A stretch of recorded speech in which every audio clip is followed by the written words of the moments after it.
SuperTalk Mississippi Media production. At Community Bank, we're more than a place to manage your money. We're your neighbors and trusted financial advisors. For decades, we've helped families, small businesses, and individuals achieve their dreams. We're dedicated to your success every step of the way. Community Bank, member FDIC. Was previously recorded. Oh, yeah. Good morning, Mississippi. Everything gonna be all right this morning. Mornings with Richard Cross. Oh, yeah. Here on SuperTalk Mississippi. Hey, good morning and welcome in to Mornings with Richard Cross on SuperTalk Mississippi. Thanks for being with us. Glad to have you along for the ride. Mornings is presented every day by Community Bank, online at communitybank.net. Community Bank, rooted in our community.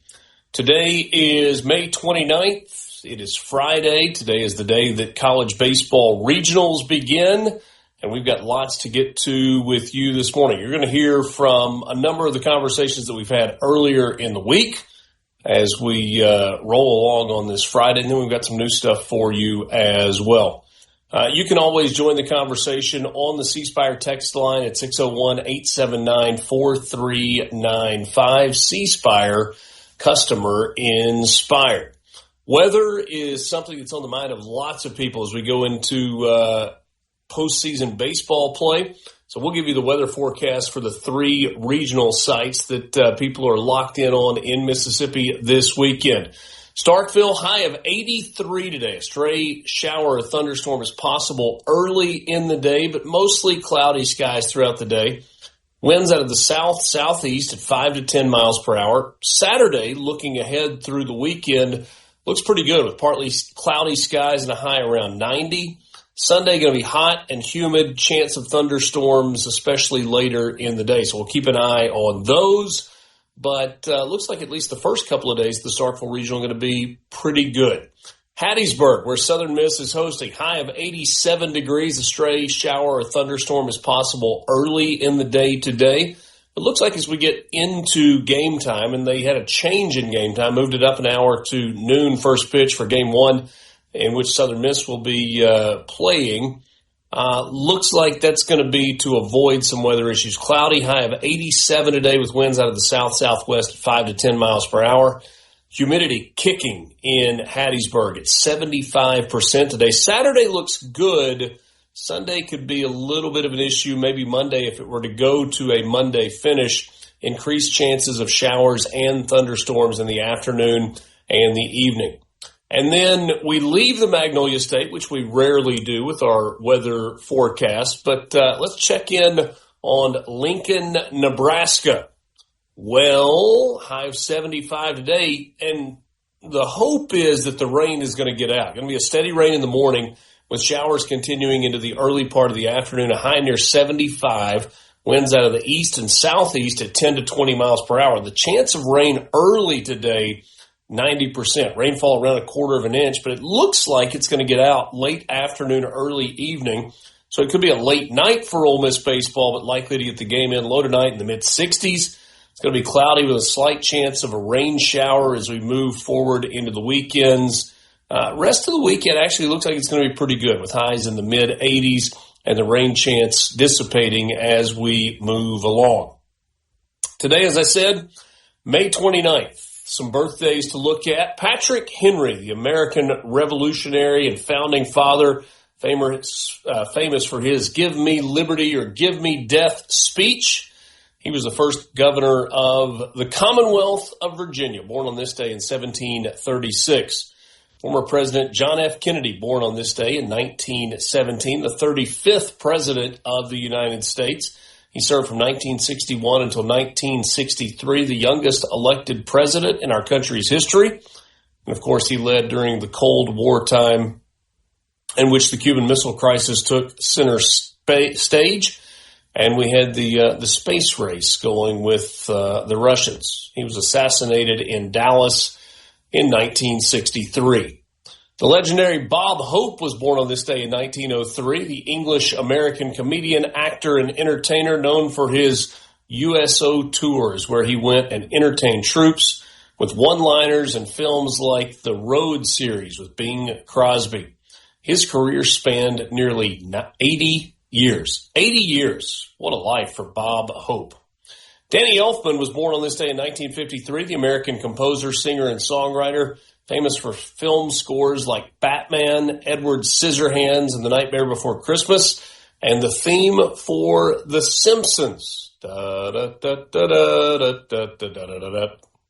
Annette Bening, born on this day in 1958, the acclaimed American actress who is Oscar nominated for films like The Grifters, American Beauty, Being Julia, and Captain Marvel, married to Warren Beatty.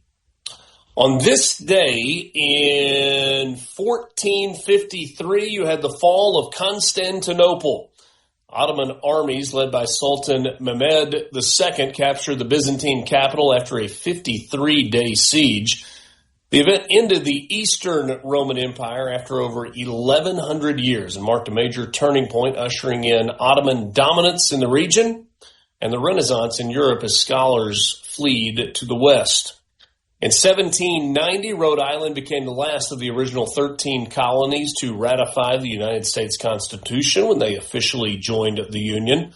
1848, Wisconsin admitted as the 30th state of the United States. Thanks for all the cheese, friends.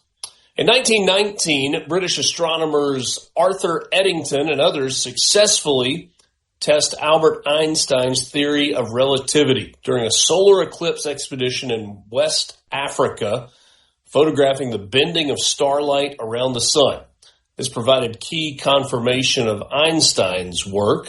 He was a smart guy. Today in 1953, New Zealander Edmund Hillary and Nepalese Sherpa Tenzing Norgay became the first confirmed climbers to reach the summit of Mount Everest, a height of 29,032 feet. Their achievement came on Tenzing's 39th birthday during a British expedition. In 1942, Bing Crosby recorded the iconic song White Christmas for the film Holiday Inn. It became one of the best-selling singles of all time. In 1990, Boris Yeltsin was elected president of the Russian Soviet Federative Socialist Republic. Okay, that would be Russia. And in 1999, the Space Shuttle Discovery became the first to dock with the International Space Station.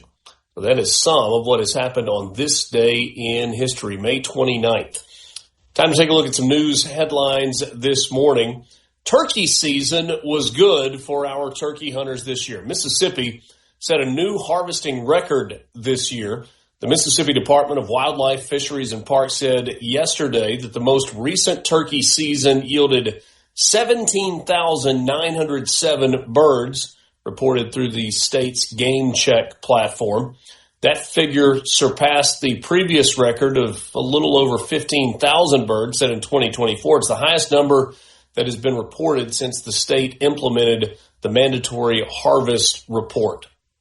Multiple wildlife management areas also had record historic harvests, with some setting all-time records for bird numbers, others reaching harvest levels that had not been seen in more than 40 years. The reason? Strong hatches, increased hunter numbers, and favorable spring weather. 2 juveniles are facing charges after a tossed beer can shattered the windshield of a deputy's patrol vehicle. George County Sheriff Mitchell Mixon said deputies responded to a call regarding a reckless driver in the area of Sally Parker Road on Wednesday of this week. While assessing the area, a responding deputy observed a car matching the description provided by the caller. As the deputy passed the vehicle, an object that was later identified as a beer can was reportedly thrown at the patrol vehicle. The can struck the deputy's vehicle and shattered most of the front windshield. Authorities promptly apprehended the individuals who were behind the damage. The 2 suspects were identified as minors, and so their names have not been released. The driver was charged with DUI, malicious mischief, minor in possession, littering, petty larceny, and no proof of insurance. The passenger got a minor in possession of alcohol charge. Work on the second phase of interim risk reduction measures at Arkabutla Dam set to begin about 5 months after it was supposed to begin. The U.S. Army Corps of Engineers announced earlier this week that work will begin in early June to further stabilize the flood control structure in DeSoto County while also reducing risk for downstream communities. The renovations are taking place more than 3 years after a depression was discovered at the toe of the dam, prompting emergency actions to be taken to protect from possible flooding due to the breach. Phase 2 work includes grouting the tunnel through the dam's foundation to fill voids. If you want for crews to be able to safely access the area, they have closed the dam's gates, which will temporarily stop release of water downstream. If the lake gets too full and more rain comes along, then they will make measures to allow some of that water to leave. Arkabutla Dam was constructed in 1943, and it's a big boy, 65 feet high, 10,000 feet long, and it reduces flood risk for approximately 19,000 residents and protects an estimated $510 million in homes and businesses. That's a look at your news headlines this morning. When we come back, we'll have a look at your Mississippi Lottery for the weekend, your morning sports update, and more. It's Mornings with Richard Cross on SuperTalk Mississippi, presented by Community Bank. So get all those blues, must be up loud and used, and each is differently used, you just know. Good morning and happy Friday. This is Mornings with Richard Cross. Let's do it. Super Talk Mississippi.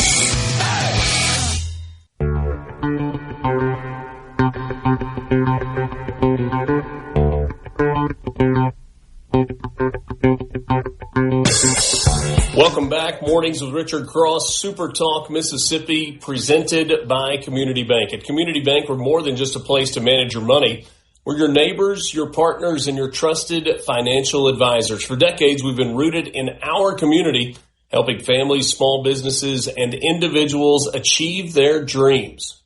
Whether it's opening your first savings account, planning for a brighter future, or growing your business, we're here every step of the way. We're dedicated to our customers, committed to your success, and always here when you need us. Community Bank, rooted in our community, member FDIC.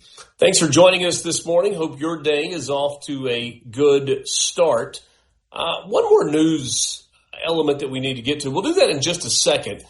But it's time right now for your Mississippi Lottery update. Brought to you by the Mississippi Lottery, online at mslottery.com. Again, that's mslottery.com. Mega Millions jackpot drawing coming up tonight. The estimated jackpot, $331 million. The cash value on that, $145,200,000. That's if you want all of it up front at one time.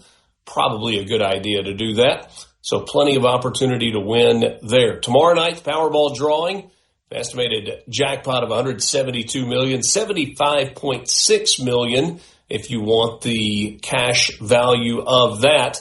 There was no jackpot winner on Wednesday night's Powerball drawing, but a ticket purchased at Highway 51 Chevron in Ridgeland matched 4 out of 5 white balls plus the Powerball to win $50,000. If they had purchased that $1 Power Play add-on, the prize would have multiplied to $200,000. So maybe it's worth that extra dollar. That's your Mississippi Lottery update, brought to you by the Mississippi Lottery, online at mslottery.com. That's mslottery.com. We've got your sports update coming up in just a moment, but a news headline that we need to get to, seemingly progress between U.S. and the Iran negotiations that have been ongoing. U.S. and Iranian negotiators reached a tentative agreement on Thursday to extend the ceasefire of the 3-month-old war by 60 days and to start a new round of talks on Iran's nuclear program, according to a United States official familiar with the matter. Iran did not immediately confirm any deal. Vice President J.D. Vance on Thursday confirmed that there was a tentative agreement in place, but he was unclear if or when President Trump would approve the ceasefire deal or the extension of the ceasefire. His quote, "It's hard to say exactly when or if the president is going to sign." He added, we're going back and forth on a couple of language points. The emerging memorandum of understanding came as the fragile ceasefire in the war between the U.S. and Iran appeared to be wavering a bit. The latest flare-up in fighting happened less than a day earlier when Kuwait intercepted missiles fired from Iran. That was according to U.S. Central Command. The MOU makes clear that Iran will not be able to impose tolls in the Strait of Hormuz, and that Iran will have to remove all mines from the vital waterway within 30 days. Among the first issues to be negotiated during the 60-day ceasefire is what will happen to Iran's highly enriched uranium.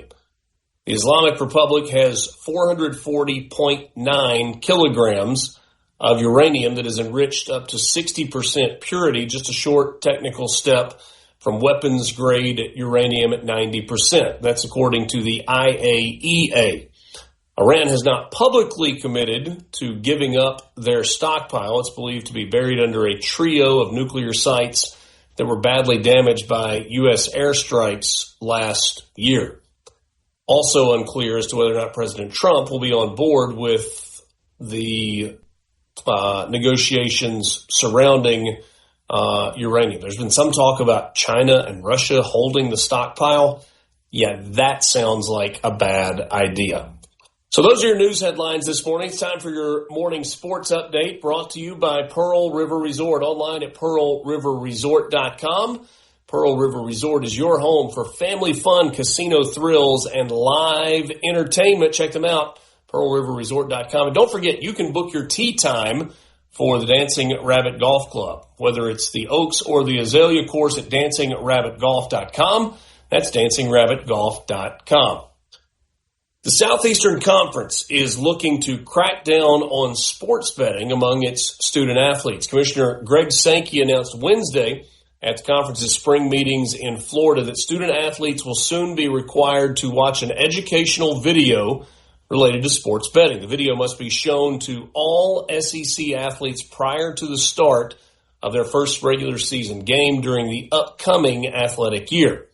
Per conference officials, the video will serve to educate and safeguard student athletes amid the growing prevalence of sports gambling nationwide. It's also an extension of the SEC's efforts to monitor gambling activities among its student athletes.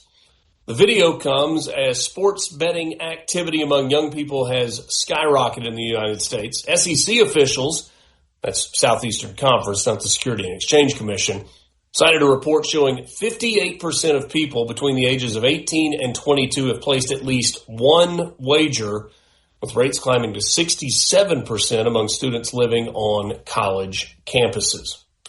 The Women's College World Series got underway yesterday. Mississippi State playing in the WCWS for the very first time, and they lost in their first Women's College World Series game. Texas Tech, an 8-0 run rule victory in 5 innings. 8 runs and 7 hits for Texas Tech. No runs, just 2 hits in the game for Mississippi State. They committed 2 errors as well. So the Bulldogs will be in an elimination game on Saturday. So Saturday is when they will try to keep their College World Series hopes alive. Other games happening. Alabama wins 6-3. Alabama, the number 1 overall seed, 6-3 over UCLA, the number 8 seed. Tennessee and Texas battling as SEC opponents, but doing so in Oklahoma City. It was Tennessee, the 7 seed, getting the win, 6-3 over the 2 seed Texas. Arkansas and Nebraska were battling late into the night into extra innings in a tight ball game between those 2 teams.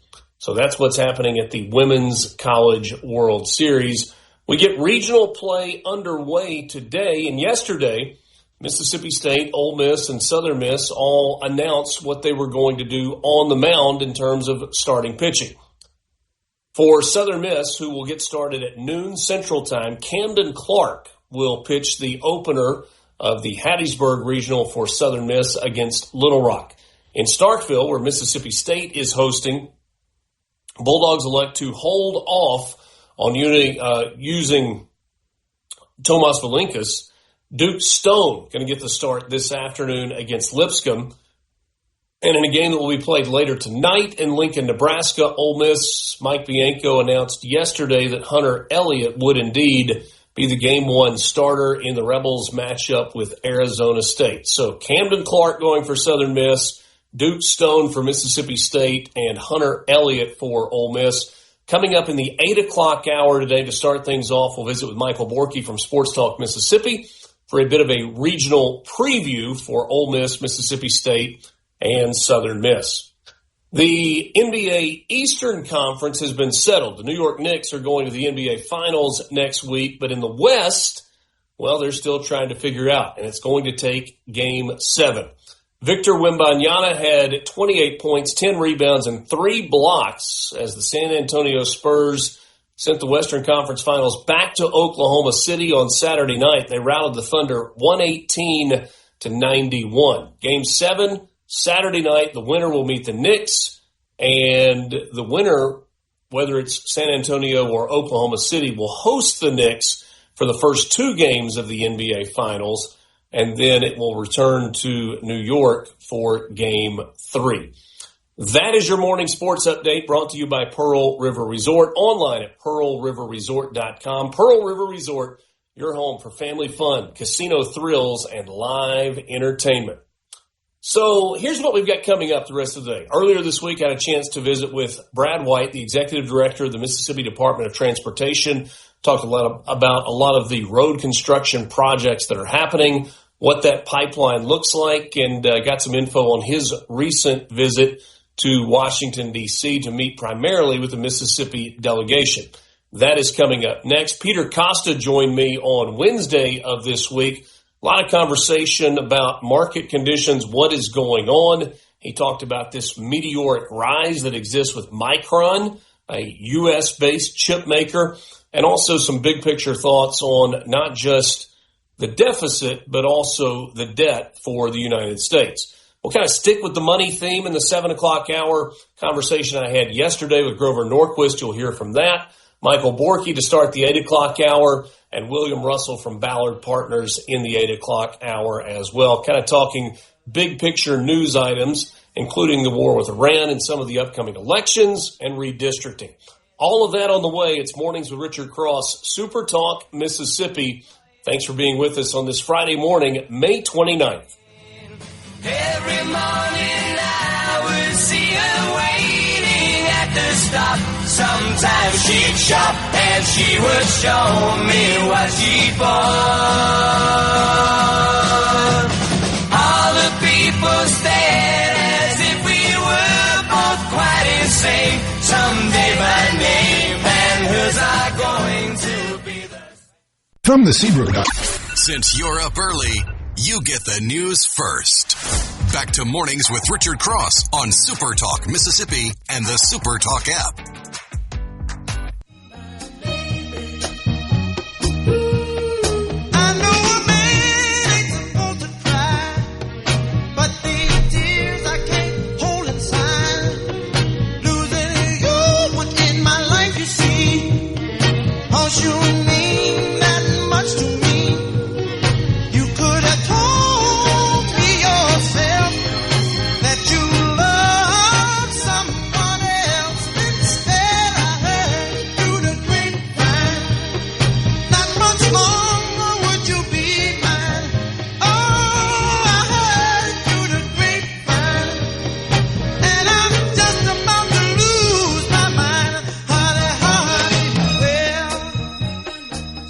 Welcome back to Mornings with Richard Cross on Super Talk Mississippi. Richard sat down with Brad White, Executive Director of the Mississippi Department of Transportation, for a great conversation earlier in the week, and we're going to play that. This is the first segment. And a little reminder, be busy on the highways and byways in Mississippi this weekend. Please be safe out there. God bless you and have a wonderful time. Here we go. Brad White joins us now, Executive Director with the Mississippi Department of Transportation. Sir, good morning. Always a pleasure to see you. Good morning, Richard. Good to see you. You just made a trip to Washington, D.C. I was struck when we visited with Mike Ezel not too long ago. I said, hey, what's happening in D.C.? It feels from our perspective like not a lot. And he goes, not a lot, honestly. There's a lot of gridlock. I hope your trip was more productive than some of what Congress is getting done. Well, it was. I feel like it was good. We try to go back at least once a year just to meet with our congressional delegation and their staffs to give them a report on what we're doing with the federal funds that we're receiving, whether that be in virtue of the money Congress gives the Federal Highway Administration or any grants and earmarks and other things that we may receive. And just let them know what's happening in their district and around the state and how we're using the taxpayer dollars that they're investing with us. Also, right now, one of the discussions that is going on in Washington that's of vital importance to us and the nation is the reauthorization of the Federal Highway Administration. As we've talked before, Congress does this ideally every 5 years, and that sets the amount of federal dollars through our program that each state and territory can count on being made available should we utilize our state funds appropriately to draw all of that money down. And so meeting with them to see what they're hearing, see what we think is going to be in the authorization, hopefully find out if there's any problems in time to get them fixed. I was very encouraged with the information that we were given. Our congressional delegation is uniquely positioned to have a great voice in what that all looks like, as was made evident by the last reauthorization. And then, of course, went by the Department of Transportation and met with the Federal Highway Administrator just to be able to talk with him and give him the same thing, a report on what we're doing, how we're spending the money, and what our issues are, and just to have the conversations that hopefully will help strengthen those partnerships and allow us to do a better job for the folks of Mississippi. Brad, there was some discussion a couple of weeks back about potentially suspending the federal tax on the purchase of a gallon of gas, and that was to help with the price at the pump that so many people are feeling right now, over $4 a gallon, the national average and the Mississippi average as well. If I understood it correctly, that tax money goes to help fund the federal highway program, but they also said, but the money that goes to fund the highway program would be pulled from somewhere else so that would be made whole. What have you heard about that? That would take congressional action, and there was, right. I saw no evidence of an appetite to do that. They fund the fuel tax ideally goes into the Federal Highway Trust Fund, okay. And it's from that fund that the program's supposed to be paid out to the states. It has been running a deficit for, before I got involved. And when I worked with Senator Cochran, there was always a figure that the appropriators were given to let them know what needed to be deposited into the Highway Trust Fund in order to make it whole so it could continue paying out. If something like that was done, you would basically stop payments going into that trust fund. So the immediate feel of that would probably not be felt, but eventually if it wasn't reinstated, then the money would quit flowing out of it, and Congress would have to make some type of decision as to how to invest money in that or not. But I saw no real evidence that that's going to become a reality. Anybody that has taken the newest bridge, if they're headed to the beach down around 30A, knows what paying tolls are like. If you've traveled in the Dallas area or lots of parts of Texas, you become accustomed to tolls. We don't have toll roads in Mississippi that I'm aware of. Why is that? Well, I'm not advocating for them. I'm just curious because so many others do all over the Northeast. Oddly enough, if my memory serves me right, when I worked at MDOT the first time back in the late 90s, the commission at the time found that the department did not have the authority to build toll roads, to enter into those types of agreements. So the legislature gave the department the authority to do that.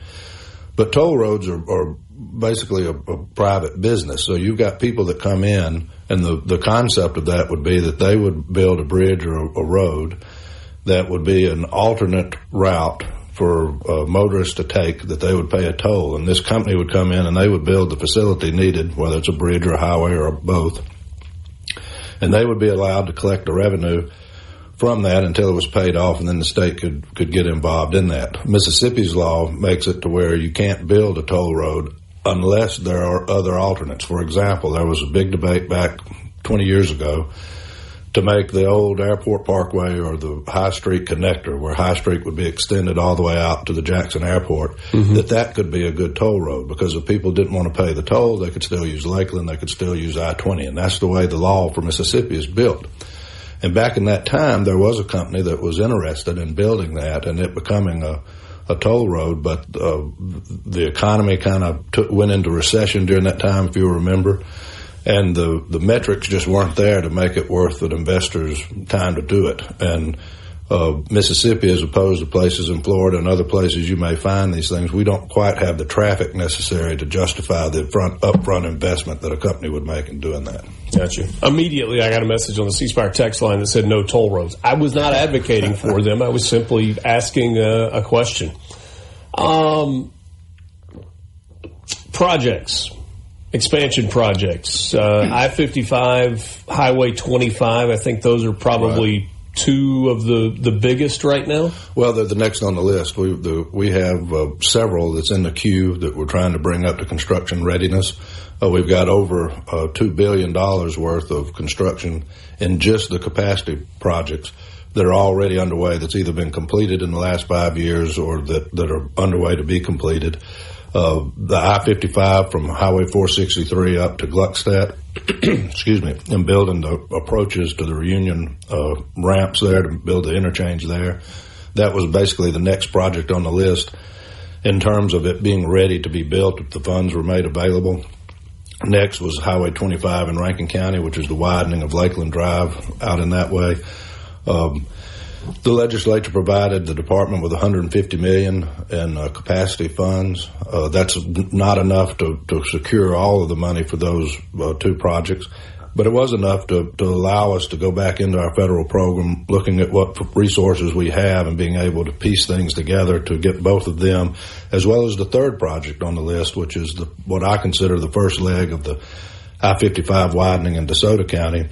To be able to allocate the funds that would be needed in order to advance those projects. We expect to advertise I-55 in Madison, and I think it's July and August with a September letting to award. And then we would likely advertise the 25 project in Rankin County in August or September with an October award. And then we're hopeful. We're still dealing with the court a little bit and getting some condemnation orders to get some final utilities removed in the I-55 DeSoto project. And if that goes according to plan, we've got court dates and all of that's perfunctory things that normally have to happen.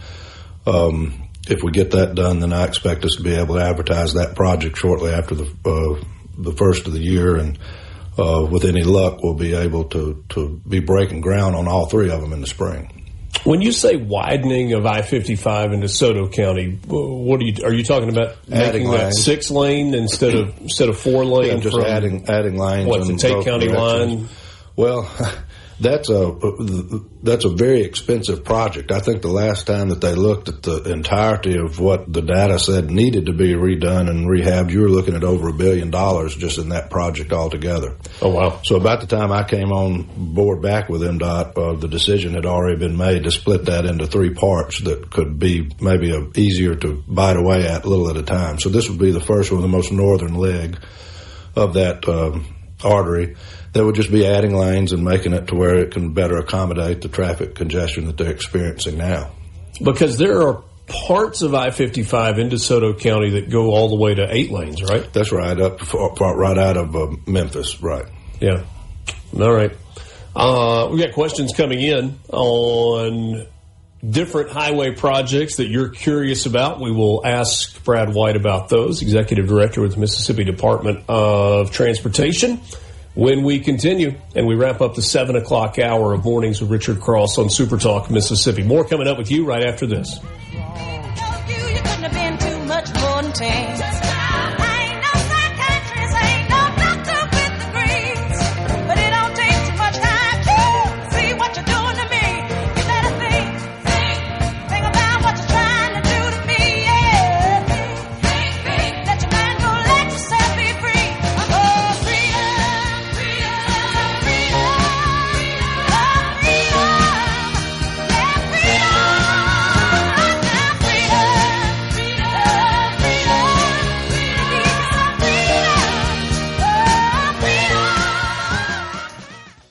Good morning and happy Friday. Mornings with Richard Cross on SuperTalk Mississippi and the SuperTalk app.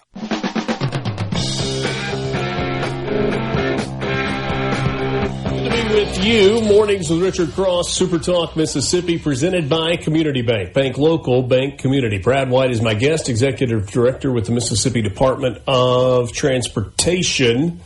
Brad, we get a message. Please don't start on the I-55 projects until Highway 51 North is done. It's difficult enough for us to get to work right now. Is there consideration because those two interstate or those two roads run parallel to finishing one before the other starts? Sure. I mean, we try to take those type of things into consideration as best we can. Unfortunately, as I tell people, everything that we do is at best just a nuisance because everything we do has to be right in the middle of where everybody's trying to traverse and move. And we do have some bridge projects and other things on 51. The good news with this 55 project in Madison, though, is we have the right-of-way footprint where a lot of the work will be off of the road. We don't expect there to be enclosing of the interstate or anything like that. It will be a work zone. People will need to use caution. But by and large, we're hoping the construction be done in a way that doesn't inhibit the roadways until we actually do the final resurfacing. Yeah. Are you pleased with the progress that's being made on Highway 7 in Lafayette County? I mean, I've driven through there a time or two, and it's like, this is pretty incredible, the scope of the project. Yeah, I'm very pleased with it. In fact, I was through there a couple of weeks ago or something like that, and you can really tell that they're hoofing it out there to make it get together. So I'm real pleased with it. And these are the types of projects that we need. I mean, everywhere that in the state that you deal with traffic and you deal with congestion that gets frustrating, the reason we have that is because our funding model went so long without being modified that the capacity program was set on the shelf in order to put all needed funds toward the maintenance of the system that we had. I feel like I've heard you say that a time or two. Yeah. Luckily, with the congressional delegation and the legislature's investments, we've been able to restart this program. So while it may be frustrating right now trying to navigate through, because we do have quite a bit of work going on around the state, because we've tried to take every bit of that money, tie it to the 3-year plan, and be able to give the political leadership in charge of providing the resources confidence that we're putting money where it's supposed to go, so we can continue to do that. That's the reason that you're seeing all the congestion, I guess, now is we've got this work going on, but when it's all completed, I think you're going to see a better Mississippi where people and goods can be moved about in a much more ideal way. And hopefully safer as well. Absolutely. Dustin and Walnut, can you update the Highway 15 4-lane project in Tippah County? Tippah County, that widening, I don't have the one in stretch of my mind, but I think they're ahead of schedule. I think it's going well. I anticipate that was one of the first ones that we broke ground on here a couple of years ago. I've got to believe that we're getting within the last year or so of that project. But I'm happy to look at that and any others, and I can follow up with you, Richard, and give you that. But the project's moving along well. There's been no problems. It's been brought to my attention, and I think it's going to be a really nice project when completed. When will I-20 project start on Scott County line to the Brandon exit? That's been a kind of a booger. We're trying to move that up as much as possible. That was a project where the Federal Highway Administration had us removing a certain type of the pavement that was on the highway, and at the same time removing a lot of the trees that had been killed with drought and other things. And so you had a bunch of different things combined into one project in one area. The other thing was a lot of the work is supposed to be done at night due to the fact that is such a highly traveled area. And it's just not worked out well. I mean, I'll be the first one to admit that it's just not come out the way that we wanted it. So we've had conversations, the chief engineer and Commissioner Simmons and myself just this past week about getting with the contractor and seeing what can be done to try to expedite that and get that out of the way as soon as possible. I do think that you'll see some movement made on the paving of it within the next few weeks. But we're going to try to even expedite that. It was just something that there was a lot of different. It was not your normal paving project. You had the tree removal. You had this certain type of pavement that had to be removed. You had the other components of that contract due to the traffic there. And it just didn't pan out the way that I wanted it to. So hopefully we'll be able to make some modifications and get that completed as quickly as possible. Brad, I think about when I travel, and Nashville and Atlanta are two that jump out. When they have major interstate projects, those seem to happen primarily at night. It feels like the majority of our projects happen during the daytime. Is that simply cost? It is cost, but we look at if you get an area of, like you say, sections of I-20 we're talking about, light work on 55 in the Jackson area, depending on the traffic volume that's carried, depending on the type of work that's being done, and depending on what the budget is like. We do like night work if it's something that we can do to kind of make the commute a little bit easier and better on people, and the work safer on the people doing the work. Mm-hmm. It does cost a lot more money, and so it's not something that we're financially able to put in every project, but we try to be pretty purposeful where we use it. Absolutely. Anything we missed that we need to hit on the way out the door? I can't think of anything. I appreciate you letting us come on and talk. Always appreciate your time as well. Brad White, Executive Director with the Mississippi Department of Transportation. We'll catch up soon. Thank you for your time, and thanks to you for being with us. An hour left on Mornings with Richard Cross, Super Talk Mississippi, presented by Community Bank. We've got more coming up with you right after this. Don't forget, C Spire text line is open, 601-879-4395. We're back after this. Stomping on it.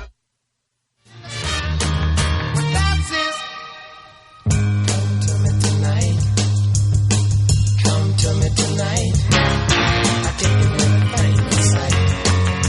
And zip up the strings of my kite.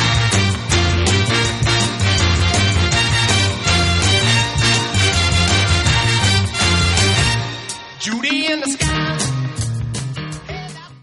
It was previously recorded. Back to Mornings with Richard Cross on SuperTalk Mississippi and the SuperTalk app.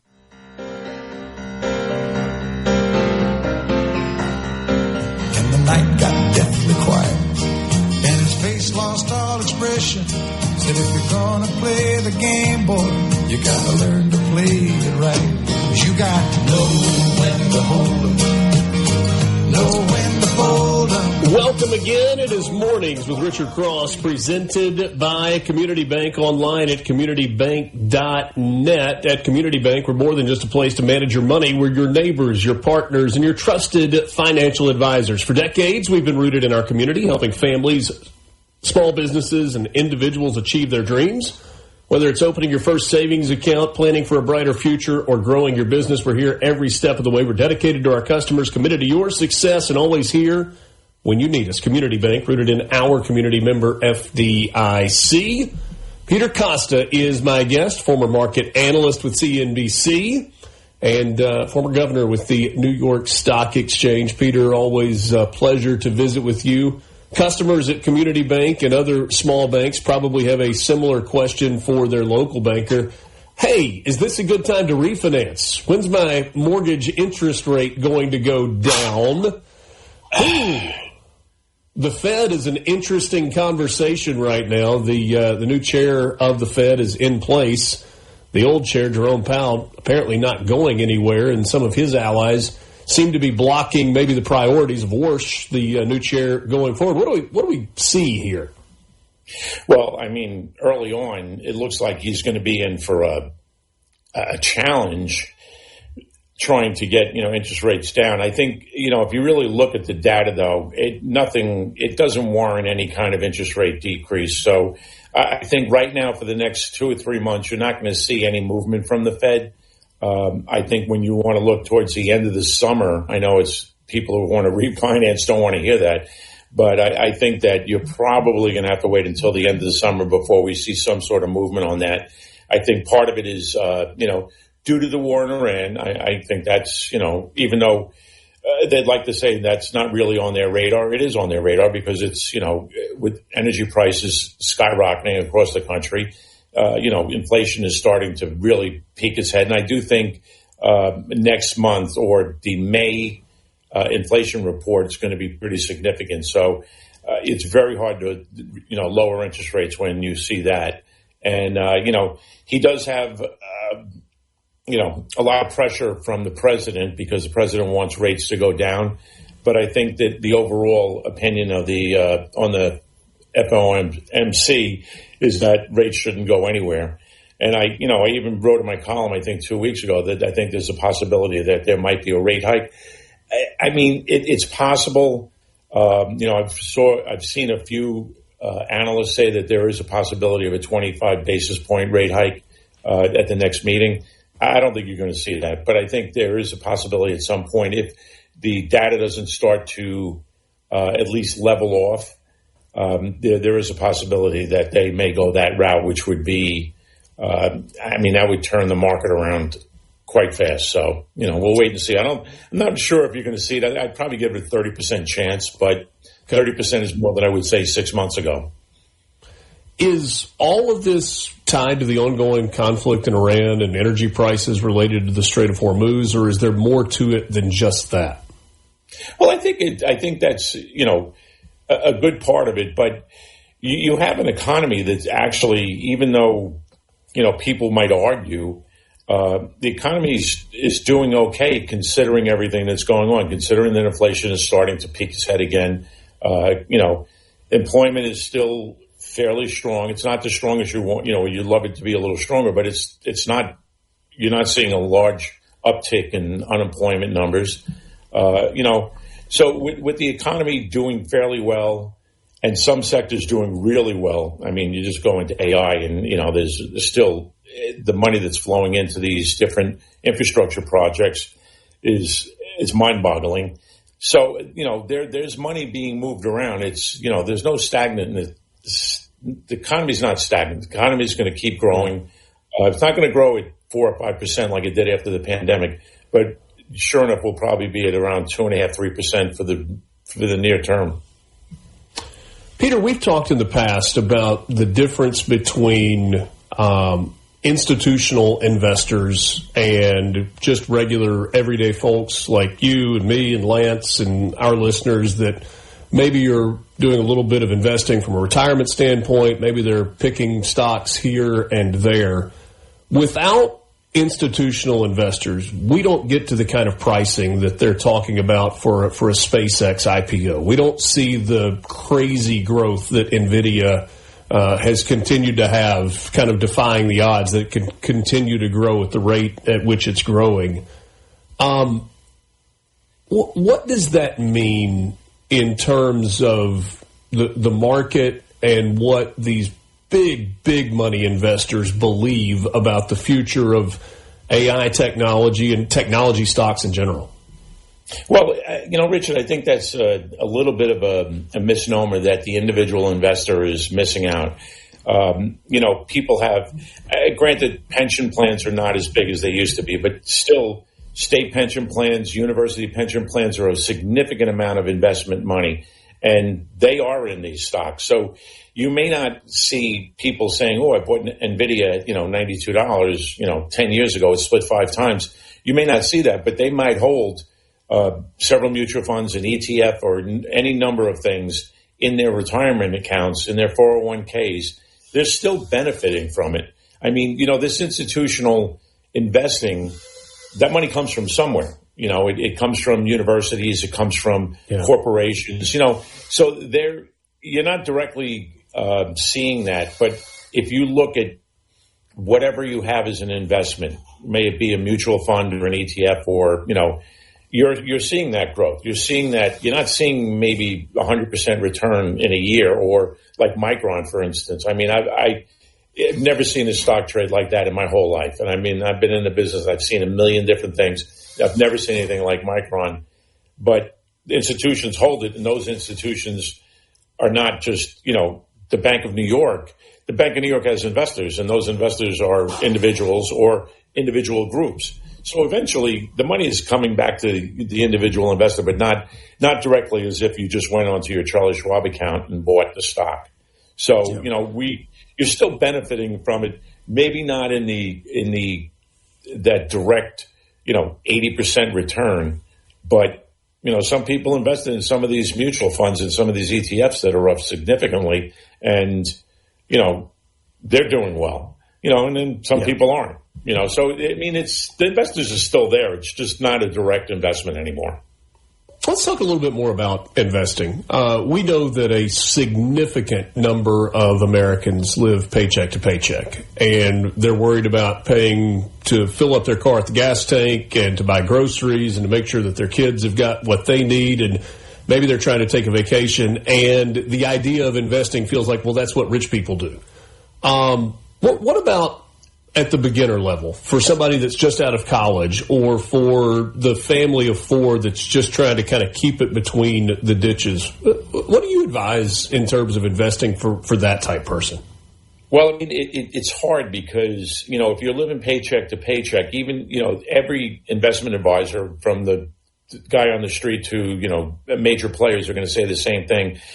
You invest over a period of time, maybe $10 or $20 a month. But a lot of times, where are they going to get that? They might be running a deficit. They might be using their credit cards to pay, so they don't have that extra cash. So it's going to be very hard for them to get on that.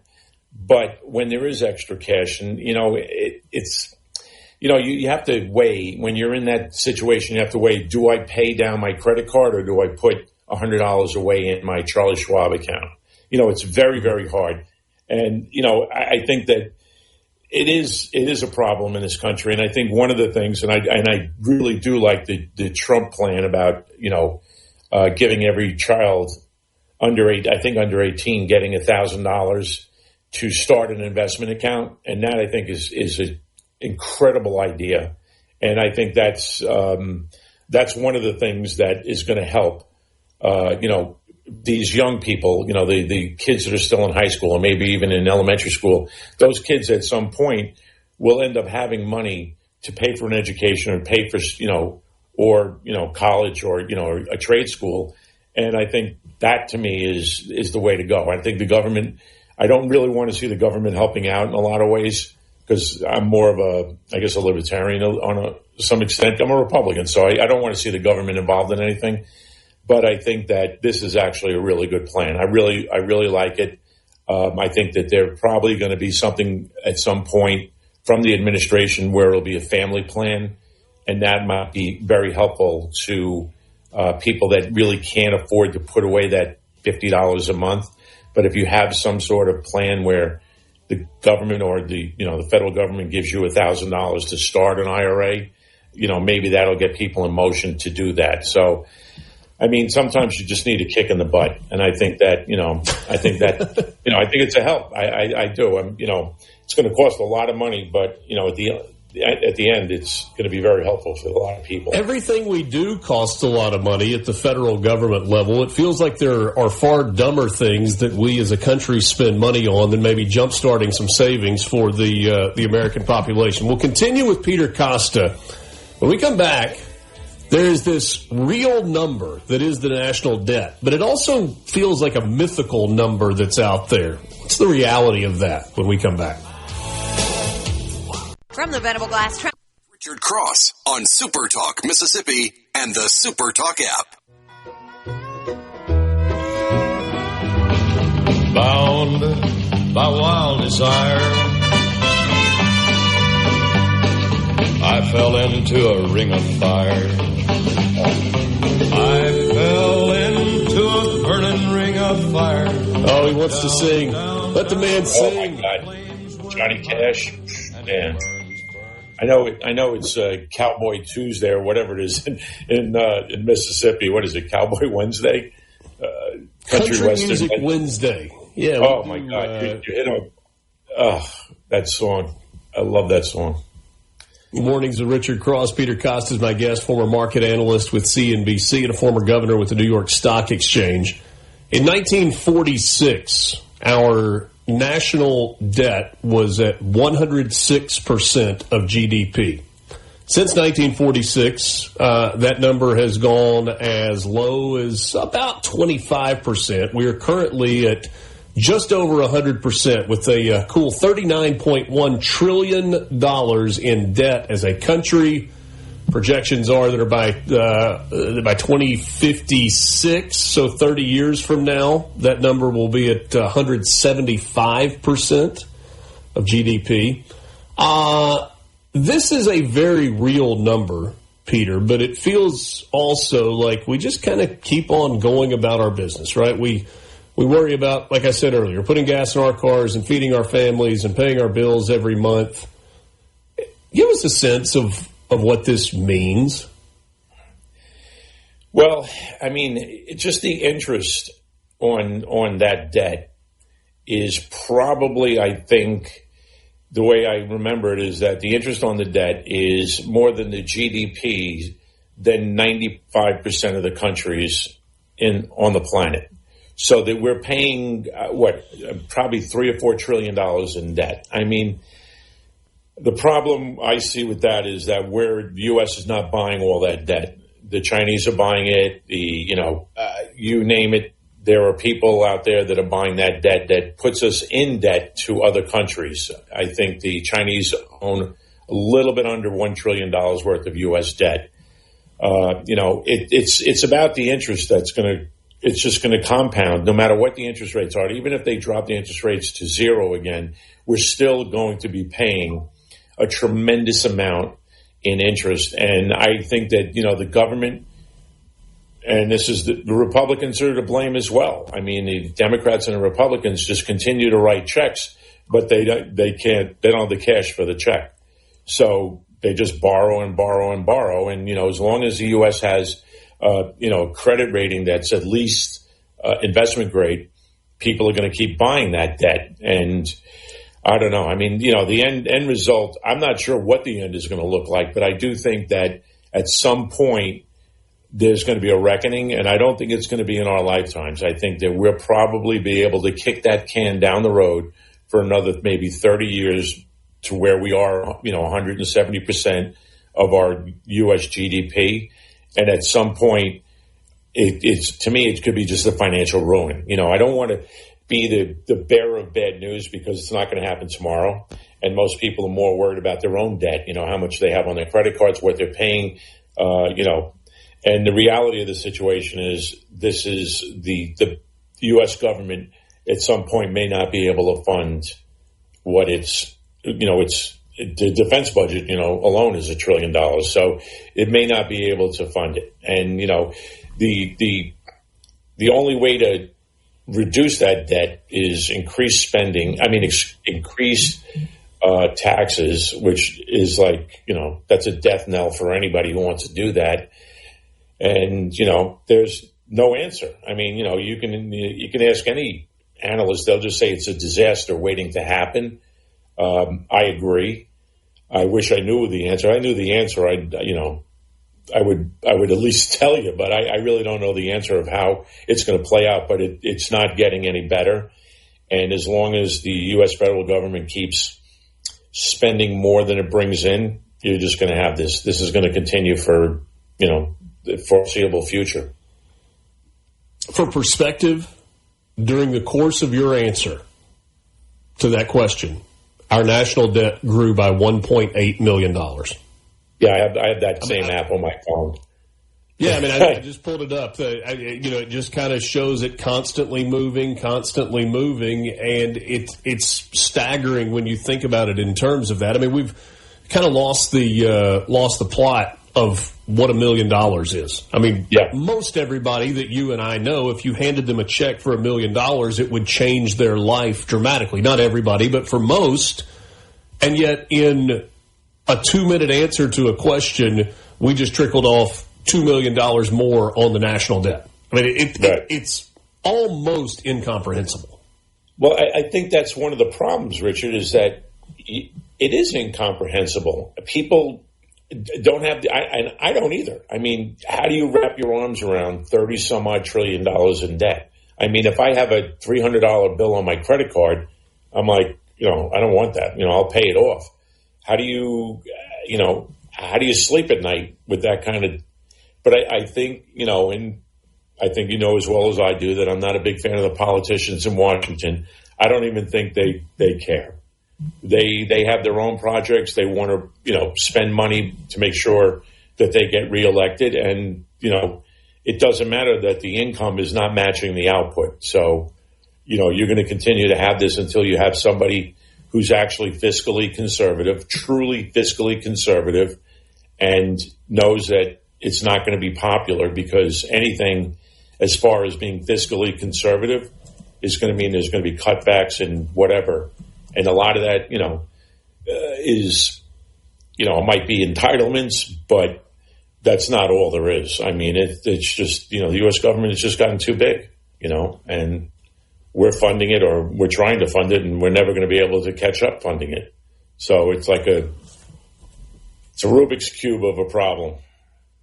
Well, and not to beat a dead horse in there, but I mean, if you said, hey, this is actually something that we care about, that we want to tackle. If Congress said that, and we know that Congress is not going to say that, but if they did say, we believe this is a national security issue, and we're going to tackle this, you can't throw $10 billion a month at the national debt, and it's like a drop of rain in the ocean. It's a deal where you would have to allocate $5 trillion a year for the next, 10 years if you were going to pay it down, right?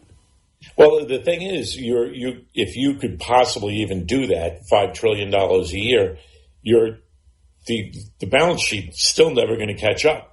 Because whatever you're spending on one end, even if you had the ability to get that money to pay down that debt, you're spending more money than you take in. So your debt's going to, you're probably, I think it's, the budget deficit. Yeah, it's two-pronged, right? Because we talk about a debt and we talk about a deficit.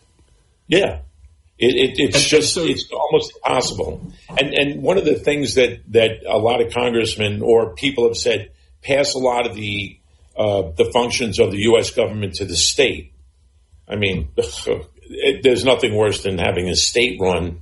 If you look in New York State, the state has run at a deficit for probably 35 years, ever since maybe Pataki, who was a Republican. It's run a deficit. So you can't push off what you're doing as a federal government. You can't push it off onto the states, because the states would just raise taxes and it's never going to work. I mean, I don't know how to solve it.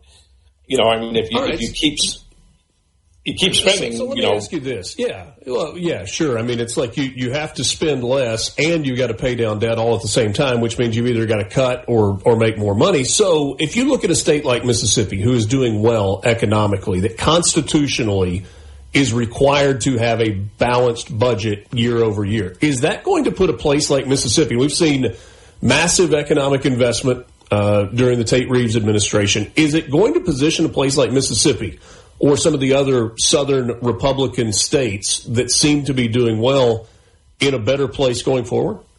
Yes, because it's the spending in the South, and I've lived down here for a little while, but I also went to school in Tennessee, so I know the South a little bit. They have no problem balancing budgets because the economies are doing well, their tax rates are low, and yet they still balance their budgets because they're not offering 800 different services for every constituent in the state. These are states that you make it on your own. You make it. You work, you pay your bills, and you make it. Other states, the blue states, tend to lean towards handouts and making sure that everybody is, doing, it can survive. Instead of having them work and survive, they rely on the public dole. I hate using that word because that's very old school, but it is true. They survive on the public dole. They survive because they don't want to work, and the government's going to make sure that they have all the welfare they need, and that doesn't happen in the South. So I think the South will do just fine. My apologies for a heavy conversation. That's not a whole lot of fun, but I always enjoy your time and your insight. I appreciate it. Thanks, Peter. We'll talk soon. Peter Costa, former market analyst with CNBC and a former governor with the New York Stock Exchange. Take a time out. We're back with you after this. Mornings with Richard Cross, presented by Community Bank.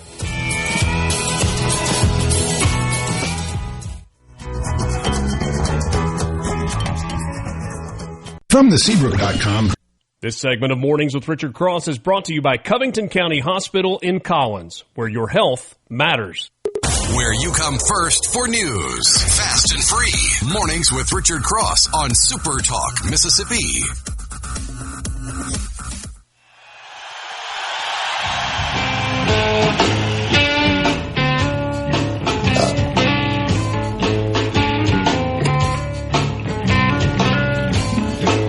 With you this morning, we continue the conversation with Grover Norquist, president with Americans for Tax Reform. There was a conversation last week that kind of popped back into the news. It's one that comes and goes along the way. It was taxes, and one of the richest men in the world, Jeff Bezos, in an interview was talking about progressive taxes and consumption taxes.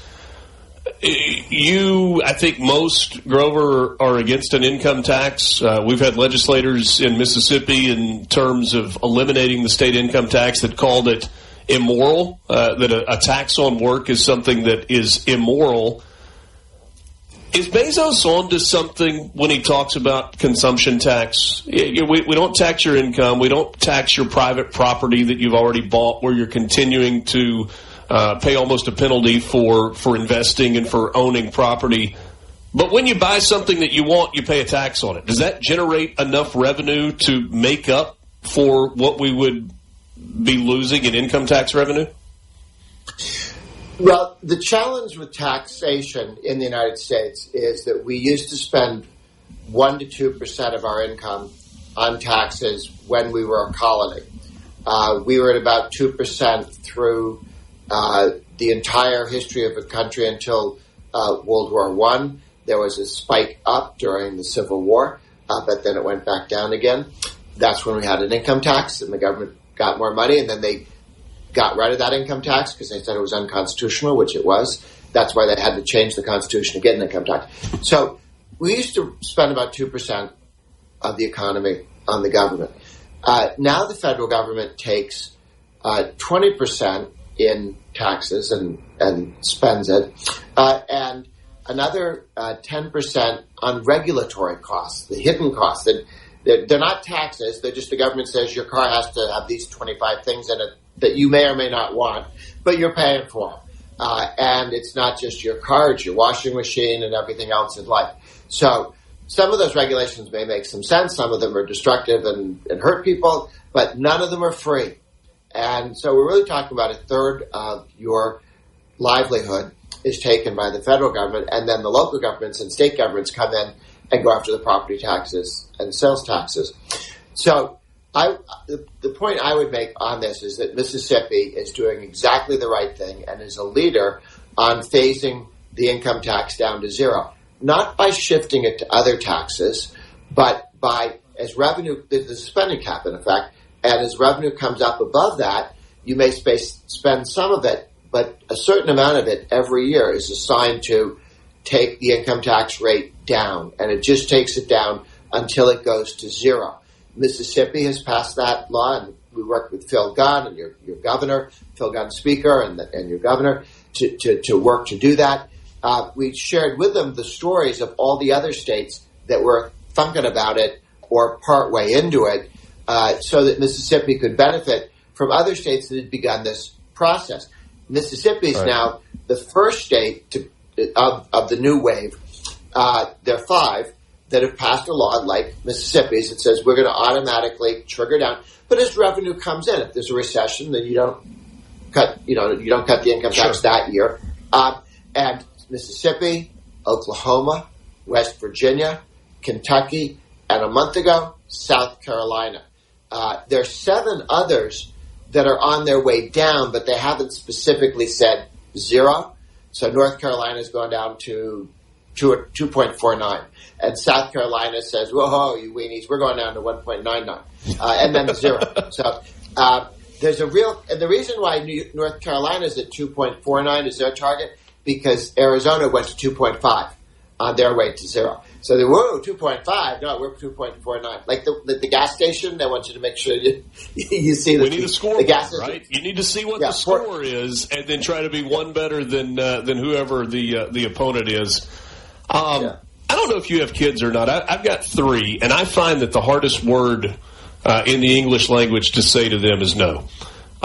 It sounds to me like if we're summarizing all of this, we need the federal government, we need Congress to say no more often, and they're just not willing to do that.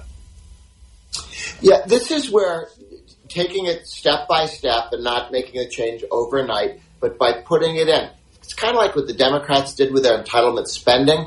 It just crept up, up, until now you realize it's completely unsustainable. What we want to do is bring the spending, limit spending growth, so that over time people's wages grow faster than the government. Right now, the government's been growing state, federal, local faster than people's capacity to pay. So this is the number of states. 8 states have no income tax, state income tax now. And again, another 12 are committed to doing that. We have 18 states, Mississippi is one of them, that have a single rate tax. And getting to a single rate tax, remember at first the Governor Reeves was saying, let's go to zero, and so people said, I don't know. The Senate wasn't very excited, so we went to a flat tax first, Mississippi did. Well, when you go to a single rate tax, you take envy off the table. Now when you go from 4 to 3, and somebody goes, what about billionaires? They go, well, we're all going from 4 to 3. Yeah, and everybody's doing the same thing. Made it easier to reduce taxes. Thank you for your time. Always appreciate the insight and look forward to visiting again soon. Absolutely. Wonderful to be with you.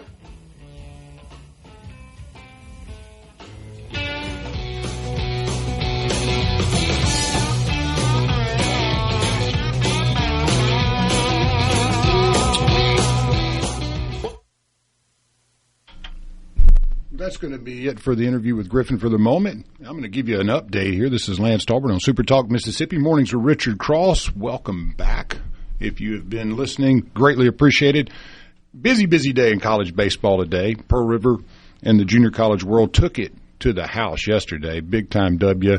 They will be playing again on Saturday. Not quite sure yet who they're going to be playing, as it's not been posted on the schedule yet, but that's a 7 p.m. game in Enid, Oklahoma. And that will be the national championship game for Pearl River. Had quite a run so far. Won big yesterday, 14-4. Bunch of bombs in that game. And Pearl River just looked unbeatable. So hopefully that streak continues. And we're pulling for you guys out there. Good luck. And bring home the bacon, man. Come on. We got a bunch of stuff going on, though. I'm going to run through kind of quickly because we have a couple of minutes before we hit the break here. And Ole Miss teeing it up at 8 p.m. tonight. So far, that's the time that is set for May 29th, Friday, for the Arizona State and Lincoln, Nebraska. First game of that regional. Number 22, Arizona State. Ole Miss will take on them. So I'm sure many of y'all will be tuning in, and probably a lot of folks are driving up there today. So be super careful. Maybe a little rain here and there sporadically. So just take your time and enjoy the ride. Should be a good-looking ride on the way up, and hopefully the Rebels will look even better tonight. Mississippi State's got Lipscomb at, I think they've got that around 1 o'clock. I don't think that's been moved up any at this point. That is obviously the Starkville Regional opening game for Mississippi State. That is today at 1 p.m. Another just around the corner for a lot of folks. Be safe, though, even if you're just going across the yard to get over to Polk DeMint Stadium. It will be packed. And, guys, I hope y'all have a wonderful time. The food will be a-flowing, and I know the hospitality will be as well, as it always is in Starkville. Y'all put on a show, and it is amazing to watch on TV. It's even better to be there in person, though. So anybody that's going to be there, golly, man, I'm envious of you. We also have a big one down in Hattiesburg today. Noontime tee up there for the Eagles taking on Little Rock, the 4 seed at Pete Taylor Park, Hill Denson Field. 2 great coaches right there. And ought to be a lot of fun. That would be an ESPN Plus game. So plenty of baseball to be played. Again, be careful getting in and out. Should be a busy day. The second game of that, if you're in the neighborhood and you're wanting to watch a really good baseball game, Virginia going up against Jacksonville State. That'll be at 6 p.m. or, whenever they get done with the first game between Southern Miss and Little Rock. So if you're in the neighborhood, that Jacksonville State team, hard to saddle them with a 2 seed, but that's what they got them as right now, and that'll be Virginia, Jacksonville State. So a really difficult regional for Southern Miss. They didn't really reward them with an easy bracket, even though you got the home stand. And again, I wanted to remind everybody that William Carey is they lost one yesterday, which is unusual for the Crusaders, 7-4 against Taylor University. In Lewiston, Idaho, they'll pick it back up today at 8:30 against Tennessee Wesleyan University. And ought to be an interesting one. Taylor is a team that they had beat 7-4 on May the 22nd. And then They beat them, pretty good, 7-4. Then you flip around and play them a few days later and lose 4-7. So hopefully the Crusaders will get it back right here, and we'll have a lot more to cheer for. Guys, thank y'all for listening in for a minute. We'll be back with the pre-recorded programming here in just a second. And God bless y'all, folks, man. Have a wonderful weekend out there. This is SuperTalk Mississippi, Mornings with Richard Cross, pre-recorded. Be right back after the break.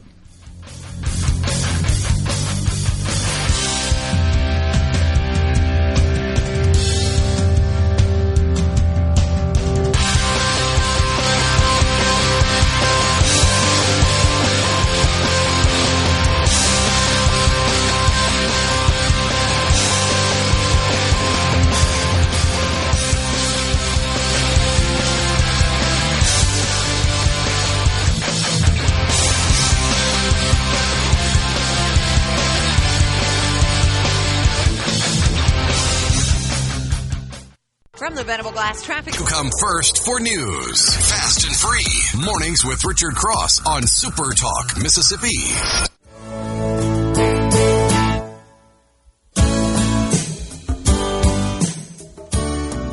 Wrapping up the 8 o'clock hour in this Friday morning edition of Mornings with Richard Cross, presented by Community Bank. Couple of reminders for you. Don't forget that In a Mississippi Minute with Steve Azar is coming your way this afternoon. You'll hear an interview with musician and music industry executive Stephanie Taylor. You can listen to In a Mississippi Minute with Steve Azar today at 1 right here on SuperTalk Mississippi. As you go through the weekend, if you happen to be thinking about a new or previously owned vehicle, let me tell you about my friends at Belk Ford and Oxford Toyota. Great stuff that's happening at Belk Ford. They like to say there's a better way at Belk, and that means, well, yeah, you've got a great selection of vehicles that are on the lot. That is a given. F-150s, Expeditions, Broncos, Broncos Sports. You're looking for a Mustang, they can get that for you. Maybe it's the Explorer. They've got them all. But they've also got great people at Belk Ford and Oxford Toyota. You can find them online at belkford.net. Great place to start your search for a new or previously owned vehicle. OxfordToyota.com as well. But remember, they're not going anywhere. Belk Ford has been in business for over 100 years, and they're going to take care of you after the purchase of your vehicle. It's an easy process, or at least as easy as the car buying experience can be. Tell them you heard about them on Mornings with Richard Cross. Belk Ford, Oxford Toyota, Highway 6 West in Oxford. So last night we had the Scripps-Howard Spelling Bee. It was the 98th edition of the National Spelling Bee Championship, and the winner was 14-year-old, an 8th grader from Rancho Cucamonga, California. His name, Shrey Parikh. Shrey, who is, again, 14, and 12-year-old Ishan Gupta of Jersey City, New Jersey, were the last two spellers standing. They both made it all the way to the end, and now they have a tiebreaker, overtime, if you will, for the spelling bee. 90 seconds, spell as many words correctly as you can. And it was Shrey who was the winner. He spelled 32 words correctly in 90 seconds. Ishan, the other contestant, spelled 25 correctly, which is pretty good also. The prize is not bad. Shrey taking home a cash prize of $52,500. A reference work from Encyclopedia Britannica and Merriam-Webster, because who doesn't want that? A custom trophy and commemorative medal, and $1,000 in flight credits from Delta Airlines. Although this was the 98th Scripps-Howard National Spelling Bee, he's actually the 111th champion, because before they put the overtime rules in effect, they used to just have a tie. And they had several two-way ties and an 8-way tie in 2019. That's no good. Put the overtime rules in effect. Congratulations to Shrey, the winner of the spelling bee. Shrey Parikh from California is the victor. All right, it's a baseball Friday all across the country, and what a day of baseball it's going to be. Just a reminder, if the game that you want to watch is not on television, including Southern Miss's game and Mississippi State's game, not on traditional live television, those games are streaming on the ESPN app and at ESPN Plus.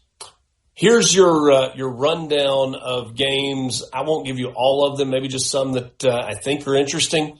Kentucky and Wake Forest get started at 11. So do East Carolina and Tennessee. That's in the Chapel Hill Regional. Georgia Tech plays at 11 in Atlanta. Southern Miss with a noon start time in Hattiesburg at Pete Taylor Park. They are hosting Little Rock. Southern Miss coming in as champions of the regular season in the Sun Belt. They won the conference tournament. They're 44-15 overall, playing 36-26 Little Rock. Kansas hosting for the first time ever. They get started at noon today in Lawrence. Texas and Holy Cross at noon. Ryder in Florida is at noon. Milwaukee and Auburn at noon. In the 1 o'clock games, Mississippi State hosting Lipscomb. Bulldogs coming into this 40-17 on the year. Florida State at 2 has St. John's. UCLA, the number 1 overall seed, with St. Mary's at 2 o'clock. Texas A&M and Lamar will play at 3 o'clock. And looking forward to that. That's where I'm going to be in College Station. Lamar and Texas A&M at 3. Nebraska, who is hosting in Lincoln, that's the regional where Ole Miss is playing, will play South Dakota State. 3 o'clock, the scheduled first pitch, hoping that weather will cooperate there. Georgia, the number 3 seed, hosting Long Island. They get started at 4. The 14 seed Arkansas in Lawrence. 14th ranked Arkansas is in Lawrence, Kansas. They're playing Missouri State. Alabama hosting Alabama State at 6 tonight. And Ole Miss and Arizona State get started tentatively at 8 o'clock on a game that will be carried on ESPN2.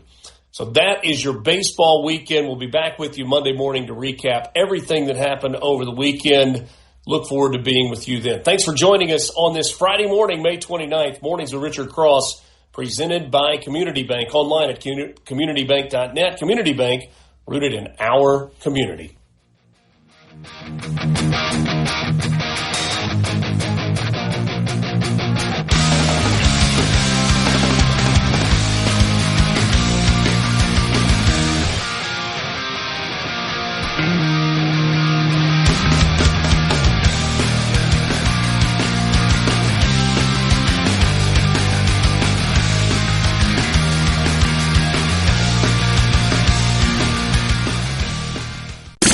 Was previously recorded.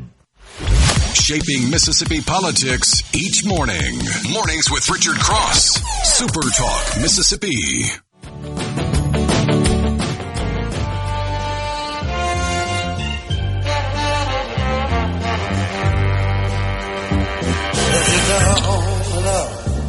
Mornings with Richard Cross is presented by Community Bank. At Community Bank, we're here for every part of your financial journey. Whether you're looking to manage your personal finances, grow your business, or maybe you're dreaming of a new home, Community Bank is here to help. Community Bank, rooted in our community, member FDIC, equal housing lender.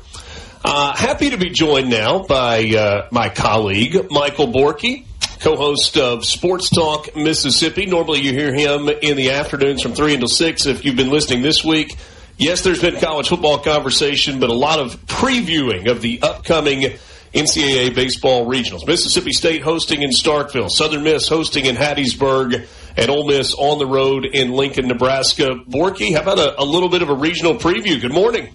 Yeah, I was excited to see that you got the politics sports crossover, by the way, with Ted Cruz and Maria Cantwell writing a bill. So, gives yourself an excuse to talk sports, I guess. But, baseball actually happening. I'm not a math guy. What is it, 30 hours from right now? We're getting close. Yeah, they'll get started at 11 o'clock tomorrow morning, so maybe even a little bit less than that. Let's start in Hattiesburg. Southern Miss is the highest seeded team out of the 3 from Mississippi that are playing in regionals, and it really is incredible. I don't know if you saw the graphic or not, but since 2020, Southern Miss, among the 16 host schools, has won more baseball games than anybody else in the country. In the country, the United States of America. It's unbelievable. And as you know, 10 straight 40-plus win seasons, a decade of 40 wins is incredible because that spans multiple coaches, too. It's not just one guy doing all of that. And then they get rewarded by having the second most difficult regional by average RPI, and they only were second by, 0.25? So they were 38 average RPI, and the most difficult regional is 37.75 or something like that. So, I mean, they get Virginia, who's, talented and going to be tough, and then their 3 seed is a 3 seed that should not be 1. Jacksonville State is a 2 by every metric except for the one that the committee actually assigned to them. So they're going to be tested. But as you said, I mean, they're the best team in the regional and the favorite for a reason. You've talked with Christian Ostrander every Monday throughout this season as his team has progressed. And, different teams take on different personalities. This year's team seems to have kind of that it factor. You look at them trailing late in a conference tournament game, and they get a run, and then they get a grand slam to walk off and win it and keep things moving along. Is there a single player or a single pitcher that you really point to that's the driver of that it factor for Southern Miss? So we've asked him about that, who is it in your locker room that does that? And he said it's a team culture. He's like, it's not just one guy, because if you look at, they find themselves in holes all the time. This is not a real stat. It's what I'm making up, but they lead the country in games that they were down really early and then ended up winning anyway. I don't know if you want to call that come from behind wins, but they start early, and then how many times this season have they overcome that? But he will tell you it's a different guy each time. It's not like, hey, this one guy steps up, hits a home run, and boom, we're good. Or I go to this guy out of the pen and settles the game down. Each time they've been in this spot, it's a different guy doing it. And then, of course, you mentioned the walk-off grand slam home run, which is something that every kid in their backyard dreams about. Bottom of the ninth, bases loaded, 2 outs, down by 3. But it's an entire roster thing. And so going into a regional, you've got to feel really comfortable that it's not just one guy that you need up or one guy that you need at the mound, that they have, like you said, like this mental toughness, a grit, all the adjectives that people like to throw around just for the sake of it, but it's real, and they've got that. Southern Miss paired with the Gainesville Regional. The last time that the Golden Eagles went to the College World Series, they won a regional in Atlanta that was hosted by Georgia Tech, and then they went to Gainesville and punched their ticket to Omaha. So maybe some good karma or some good synergy between when it happened last. Mississippi State hosting at Dudy Noble. We know that is one of, if not the best environments in all of college baseball. There is a very real home field advantage. Is the regional field in Starkville with Cincinnati as the 2 seed about as favorable as Mississippi State could have hoped for? We talked about that this week, and basically, yeah. If you were to draw up a regional, there's very few that you would have picked that's not this one. And now, Louisiana, good, especially surging late. Cincinnati, a good ball club. If you look, Cincinnati went to Auburn. It was a midweek game, but they went to Auburn and won. So they've got some nice wins mixed in there, does Cincinnati. But this is a regional that sets up where Valinkis can throw in game 2 instead of game 1. This is a Lipscomb team have that they officially announced that? They have not yet, but I would be surprised, right? Throwing Valinkis against a team that you beat by 3 touchdowns earlier this season is just probably not the best, most efficient use of your pitching rotation. Cincinnati is like Kentucky without the dugout antics. They are going to press everybody they play, but they're going to press Mississippi State. They're gonna bunt. They're gonna steal. What is it? 115 stolen bases or 120 stolen bases for Cincinnati this year. So a lot of they're gonna make you defend, and they're gonna play small ball, and it's just not what you're used to in the SEC. So they're an interesting test, but Mississippi State more talented on that home field. It's just a kind of a no excuses. You win this regional situation.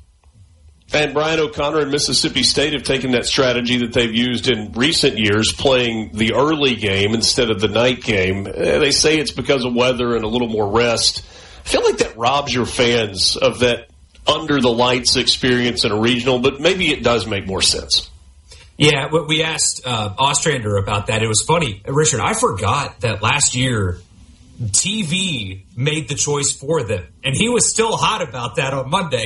Because I asked him, I was like, "Hey, why'd you guys choose your game time?" And I was like, "Same decision as last year." And he goes, we didn't make that decision. We wanted to make that decision, but TV wouldn't let us make that decision. And I think that's a relatively new thing. There was a time when the host school was able to decide, hey, we want to play early or we want to play late. Now I think it's more of a request, and ESPN, with all of the television windows and the exposure, can say, yes, we'll grant that, or, I'm sorry, we've got to have compelling content in this primetime window also. Sorry.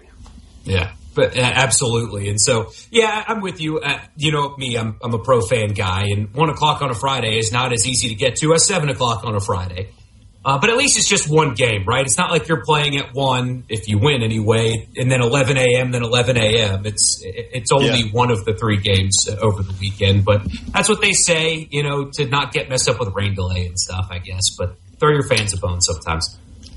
Ole Miss headed to Lincoln, Nebraska. They flew out yesterday afternoon out of Tupelo. We talked just a second ago about the environment that's going to exist in Starkville. It's going to look really, really good. Haymarket Park is an incredible facility. They're expecting in the neighborhood of 10,000 for the Nebraska games. I think the previous record's like 8,500, and they've just gobbled up the tickets. This field for Ole Miss is quite challenging with Arizona State. And if they win that game, likely Nebraska in game 2. Yeah, and Cole Carlone. I mean, if you were to draw up a pitcher that is the exact definition of a guy that Ole Miss's hitters struggle with, it's him.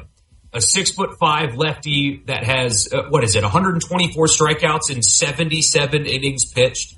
Got electric stuff, but he is kind of inconsistent. If you look at his week to week, again, his stuff is electric, swing and miss off the charts. But it's not like he has a 1.4 ERA and nobody touches him. He has given up runs, even in conference play this year.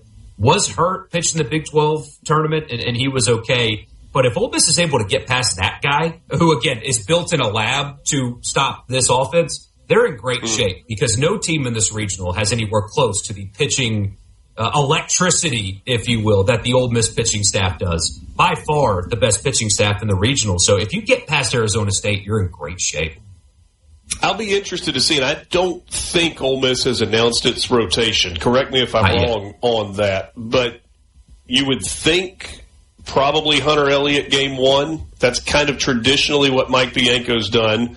And there's so much experience there. But then game 2 is really fascinating to me. Taylor Rabe has been outstanding. Cade Townsend was really, really good in the middle of the year, has been less so in recent weeks. What do you do game 2, assuming you win game 1, or I guess if you're facing elimination in game 2?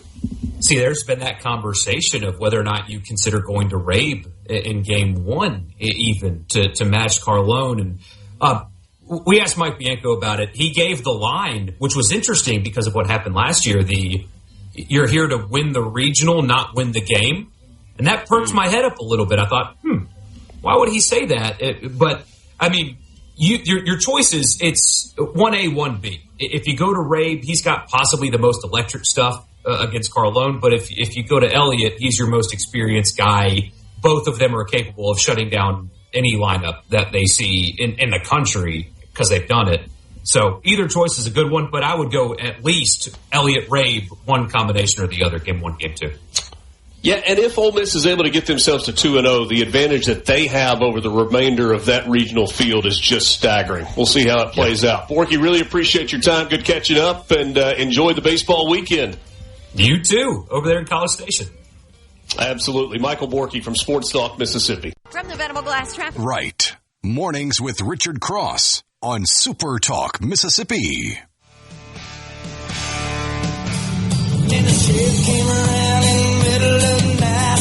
Heard mama crying that something wasn't right. Was headed down to Knoxville with a weekly load. You could smell a whiskey burning down Copperhead Road. Mornings with Richard Cross, presented by Community Bank. Bank local, bank community. I am joined now by William Russell. He's a D.C. man, and he's wearing a nice, shiny suit this morning and ready to go. Former advisor and state director here in Mississippi with the Trump campaign. He is a partner with Ballard Partners in Washington, D.C. William, always a pleasure. Good morning. Good morning, Richard. I got to tell you, before we can go forward, I have to have Lance play me in every single day, no matter what I'm doing. He's got the best music. I've been listening for a little bit. Copperhead Road is one of the best, and I can't believe what an honor to be played in by that. It is a banger. You'll have to coordinate with him during breaks. We're a little busy in the waking hours, so if you've got a meeting that you need to walk into with bump music, it'll have to happen, between 7:17 and 7:20, or between 7:31, something like that. You got it. All right. Man, good morning to you. Lots going on. We'll get to Iran in a second. I am curious your reaction to the results of the Texas Senate Republican primary that was decided on Tuesday. It is exceedingly rare where an incumbent senator is defeated in a primary. That happened here with John Cornyn, defeated by the former Attorney General Ken Paxton in the state of Texas. Senate Republicans did not appear to be happy with the decision that Donald Trump made to support Ken Paxton instead of John Cornyn. Yeah, I mean, the results are exactly what we kind of knew were going to happen after Donald Trump made that endorsement. But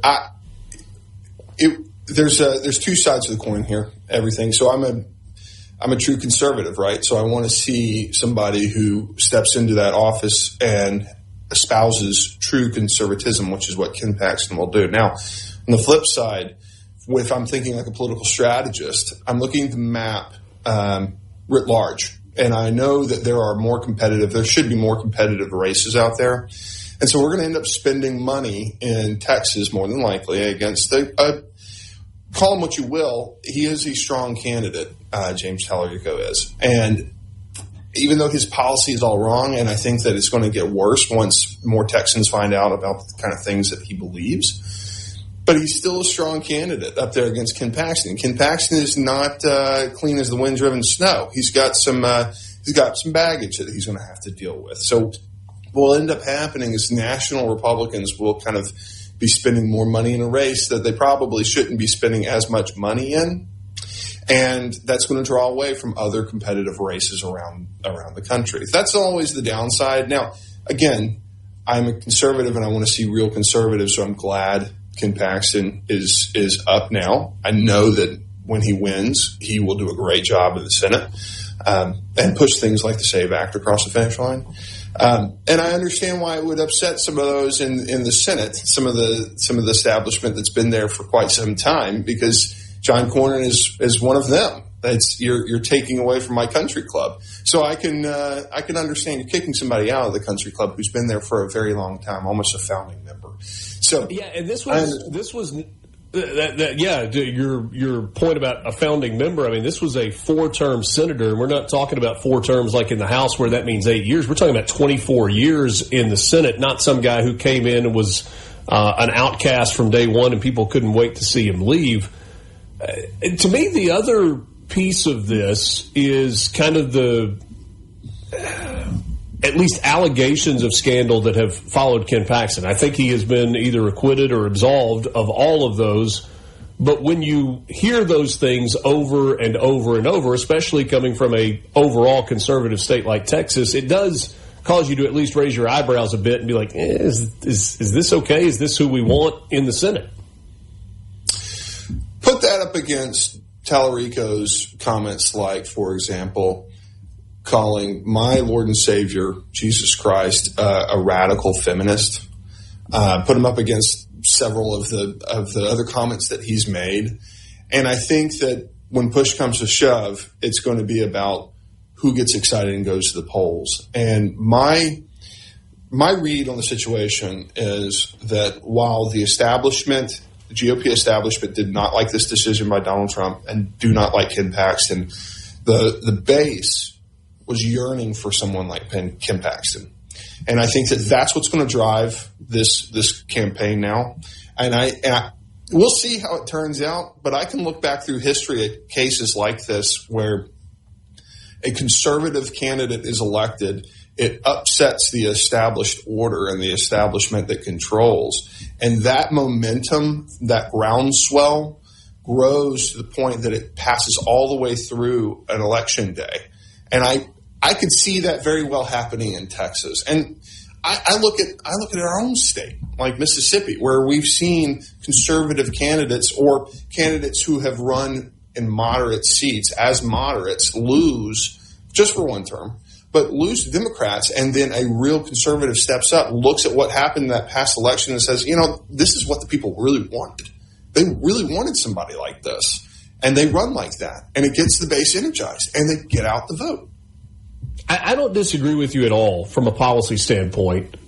I guess I'm talking about from a character standpoint, and maybe that's just not important. Maybe it's, look, you want somebody that's going to vote as a true conservative every time, and you use the phrase that people use when they talk about coaches. Hey, I'm not asking this guy to be my Sunday school teacher or my pastor.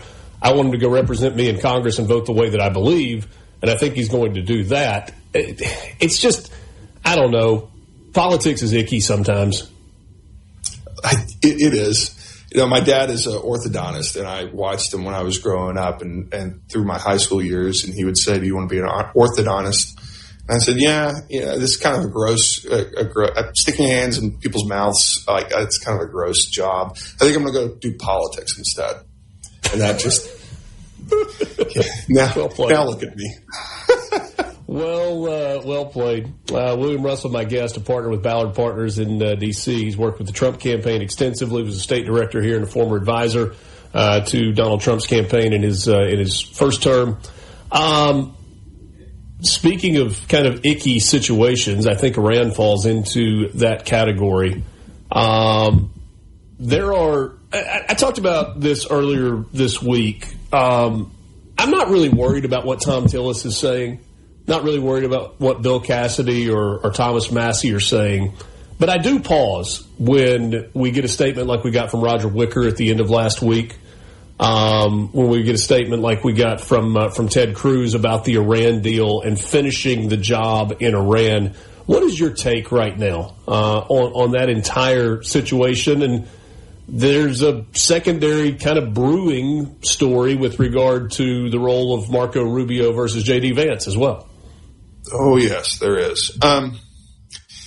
So I think that on its face, obviously, when we're talking about the Iran conflict, the president has one objective. There are others in the world who have different objectives, and I think the president is laser focused on getting any sort of nuclear capability out of Iran. He's not interested in regime change. I know that they don't want a hot war with boots on the ground in Iran.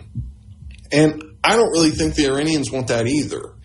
And so we're kind of in this impasse right now with Hormuz being the flashpoint. We're seeing a little bit of motion now. We're seeing some informal passages through the Strait of Hormuz as these negotiations continue on, these peace deal negotiations. And I think that they will reach in some point a working. It's not going to be some overarching salvo to world peace that they achieve in a peace deal, but it will be a workable solution that creates some operation out of the Strait of Hormuz, which is, if they didn't have the Strait of Hormuz, this would be a non-factor, what's going on over there. But the fact that we do have some safe passage right now, we're going to get there. We're going to get to a point where the Strait of Hormuz is open again. And the fact that we've decimated the nuclear programs over in Iran, that's a great thing. I think both parties at this point are looking for off-ramps, and I think that's the reason why the president continues to message how he is working on a peace deal. And that's something that Americans need to keep in mind, even as the problems that are happening over in the Middle East have a direct impact on us. Whether it be supply chain, whether it be the price of oil.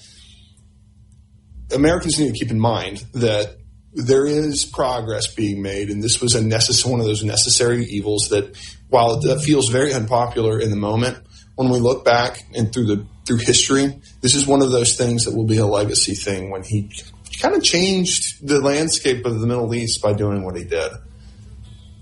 William Russell is my guest. We'll continue the conversation on the other side of this break. And I want to come back to the word that you used. You used decimated when describing the nuclear program, but eradicated feels like the word we need to get to for this to truly be a success. We'll talk about that on the other side.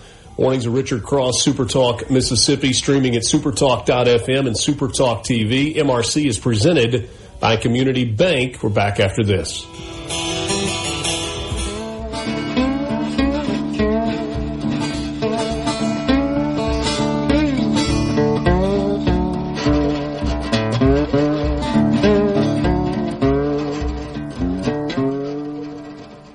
From theSeabrook.com. Now, across your state.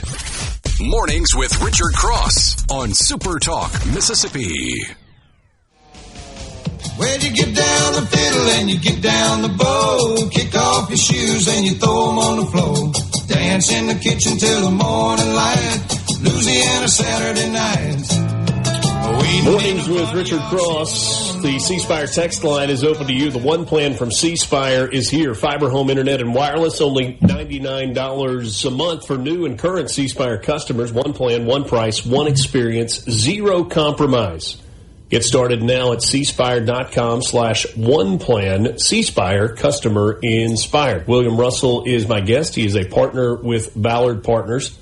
He's no longer in his home office. He's in the fancy podcast studio in their offices, which means no cowbell sitting on the shelf over his right shoulder. You excited about baseball regional this weekend? I still have so many cowbells in my office, Richard. It would embarrass you how many cowbells I have in my office. I am very excited for Mississippi. I think we talked about this once. You pulled it out and you tried to ring it, and there was no dinger. So I don't know if it constitutes as a cowbell. And there actually is a dinger or a clanger inside of it. It's just wrapped in tissue paper, as it was given to me. Well, yes, I am coming to you from the 13th and Park podcast studios here in the Ballard offices in D.C. We've got about 3 million subscribers, a little bit over 3 million subscribers now. And we've done a really good job building it out just to continue having conversations like this, keeping the people informed about what's going on in Washington, D.C. All right, so I want to go back to your word. We were talking before the break. You used the word decimated with regard to the nuclear program. One of the words that the president has been fond of has been obliterated. I think the necessary word is eradicated. I have talked about the fact that ultimately this Iran war situation, conflict, however you want to describe it, is a success if you completely eradicate the nuclear program and all of the material going forward. The world becomes a safer place. The Gulf states, the Gulf region becomes a safer place if that is indeed the case. Outside of that, I have trouble really defining success. Do you think that that is part of what ultimately gets done? Well, yeah, I do. I think that this administration has kind of outlined, maybe not publicly, but an overarching narrative of what they want to achieve.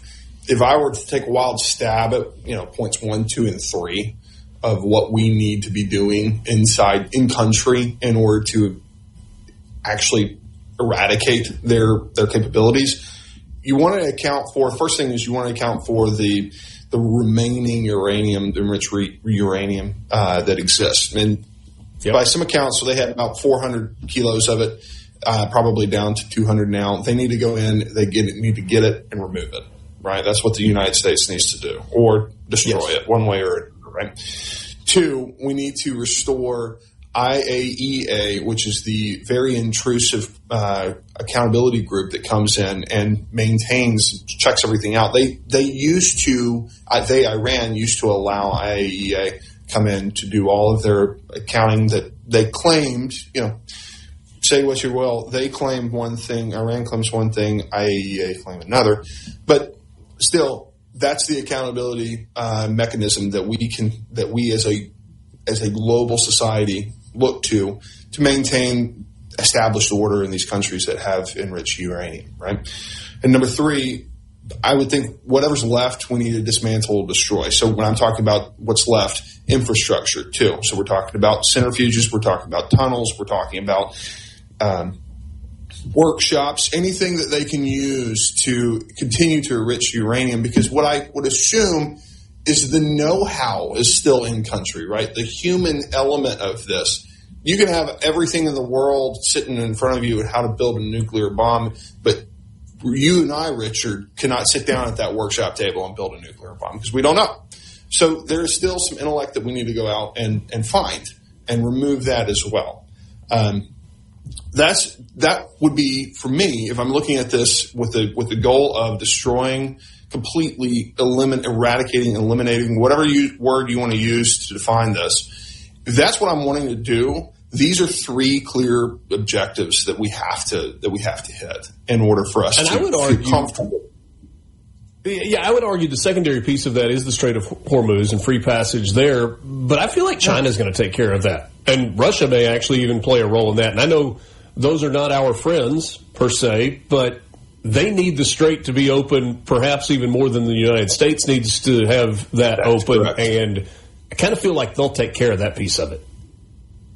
Well, and we talked about this last time I was on, is if you look at all of what's going on, all of the international policy that Donald Trump has put forward through the lens of curtailing Chinese involvement and success globally, this fits right into that because we as Americans may be hurt by Strait of Hormuz being closed.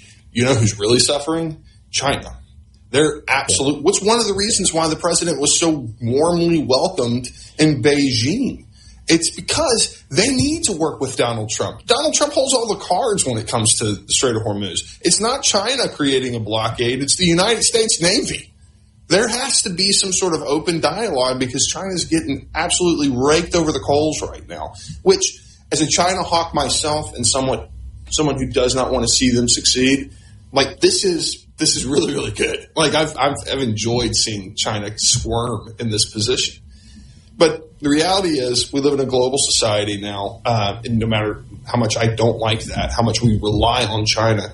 So this will have a downstream effect on Americans as well. But it is good to see that maybe these partners can actually play a role in finding some resolution so that we ourselves, as the United States, we do our job of taking out the threat, the nuclear threat in Iran, and we kind of cripple for a time one of our the largest adversary that we have on the world stage. I think, again, time will show that this was actually the right move, even though it feels incredibly unpopular right now. William Russell is my guest, former advisor and state director for Mississippi with the Trump campaign and currently a partner at Ballard Partners in Washington, D.C. Let's switch gears and talk redistricting just for a second. There was a lot of momentum just a few weeks ago in the immediate aftermath of Calais versus Louisiana. Some of that momentum has slowed a little bit because of either state legislatures or courts. South Carolina Senate did not go along ultimately with pausing elections and getting a new election cycle in place. A 3-judge panel in Alabama has said no on the redistricting immediately. What do you see as the landscape on the congressional redistricting front right now? Well, I think that the worst case scenario for Republicans has not happened. I think that it's been a punch counterpunch, Republicans versus Democrat. My worst case scenario was seeing a 10-1 redistrict in Virginia stand because that just adds 5 seats that are going to be really hard to get back somewhere else on a map without having, our own state redistrict, without all the other states that you mentioned redistricting, South Carolina, Alabama. I think the courts are going to do what the courts do. I think we've still got some time to see some shifting between now and when a lot of these states have primaries. I understand I understand the process, and it's still going to take some time. At the end of the day, I don't really care how redistricting falls because I think it's all going to be kind of a wash. That just seems to be the way that it's playing out. At the end of the day, this is all on the president's policies and the work that Congress has done over the past 2 years, and they need to be able to run on their record because we can redistrict till the cows come home. But the reality is we still have to win seats. We still have to put people up that are good, competent candidates and win on the ideas and win on what we've done. We see that in every election. Congress, the conservative record that Congress is running on over the last 2 years is pretty thin. And they're going to have to deal with the ramifications of their inaction. And I hate that. I hate to say that because I am a conservative and I want to see conservatives win. But if this is what we've accomplished, then there are consequences to everything that you do or don't do. And this is one of those situations. Now, we're all going to continue to fight, right? There are conservatives that are still, there are Republicans who are still super excited to get out and vote. I just might see less of them. And that's part of, Congress this is the one thing that has been an enigma for me. I've not understood this, why Congress has been so hesitant to pick up the ball and do anything for the presidency. Now, the president makes it pretty hard from time to time, especially on certain topics, but he does. You've got to do something as Congress. And the president is passing or writing executive orders and signing them into action on a regular basis. Part of one of the things that Congress could do is pick that up and codify them into law. But we don't even see that. And even if it doesn't make it all the way to the president's desk, at least a place like the House, where we have a majority of a conservative at the top. Thanks for your time, William. Okay. All right. Yes, sir.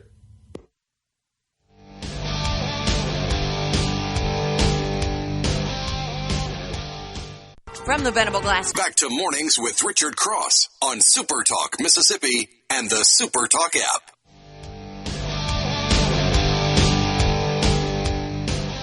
Wrapping up the 8 o'clock hour in this Friday morning edition of Mornings with Richard Cross, presented by Community Bank. Couple of reminders for you. Don't forget that In a Mississippi Minute with Steve Azar is coming your way this afternoon. You'll hear an interview with musician and music industry executive Stephanie Taylor. You can listen to In a Mississippi Minute with Steve Azar today at 1 right here on Super Talk Mississippi. As you go through the weekend, if you happen to be thinking about a new or previously owned vehicle, let me tell you about my friends at Belk Ford and Oxford Toyota. Great stuff that's happening at Belk Ford. They like to say there's a better way at Belk, and that means, well, yeah, you've got a great selection of vehicles that are on the lot. That is a given. F-150s, Expeditions, Broncos Sports. You're looking for a Mustang, they can get that for you. Maybe it's the Explorer. They've got them all. They've also got great people at Belk Ford and Oxford Toyota. You can find them online at belkford.net. Great place to start your search for a new or previously owned vehicle. OxfordToyota.com as well. But remember, they're not going anywhere. Belk Ford has been in business for over 100 years, and they're going to take care of you after the purchase of your vehicle.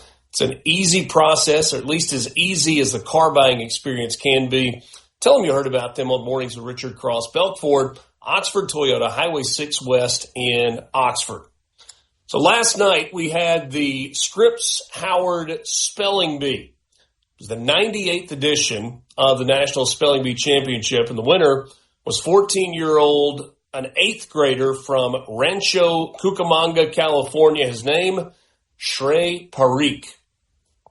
Shrey, who is, again, 14, and 12-year-old Ishan Gupta of Jersey City, New Jersey, were the last two spellers standing. They both made it all the way to the end, and now they have a tiebreaker, overtime, if you will, for the spelling bee. 90 seconds, spell as many words correctly as you can. And it was Shrey who was the winner. He spelled 32 words correctly in 90 seconds. Ishan, the other contestant, spelled 25 correctly, which is pretty good also.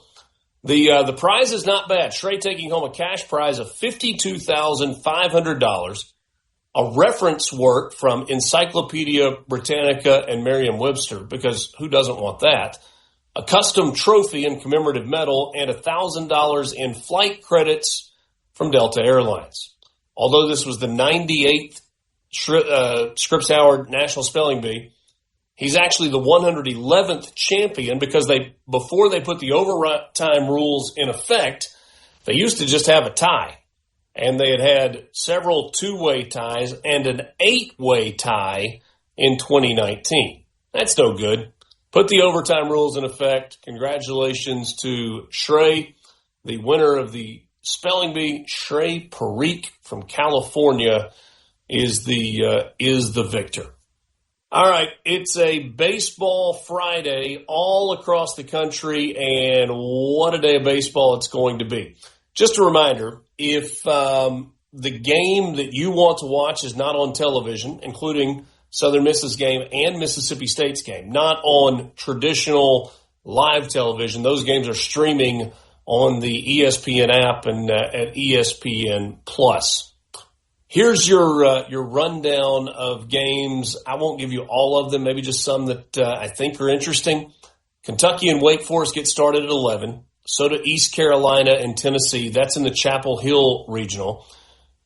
Georgia Tech plays at 11 in Atlanta. Southern Miss with a noon start time in Hattiesburg at Pete Taylor Park. They are hosting Little Rock. Southern Miss coming in as champions of the regular season in the Sun Belt. They won the conference tournament. They're 44-15 overall, playing 36-26 Little Rock. Kansas hosting for the first time ever. They get started at noon today in Lawrence. Texas and Holy Cross at noon. Ryder and Florida is at noon. Milwaukee and Auburn at noon. In the 1 o'clock games, Mississippi State hosting Lipscomb. Bulldogs coming into this 40-17 on the year. Florida State at 2 has St. John's. UCLA, the number 1 overall seed, with St. Mary's at 2 o'clock. Texas A&M and Lamar will play at 3 o'clock.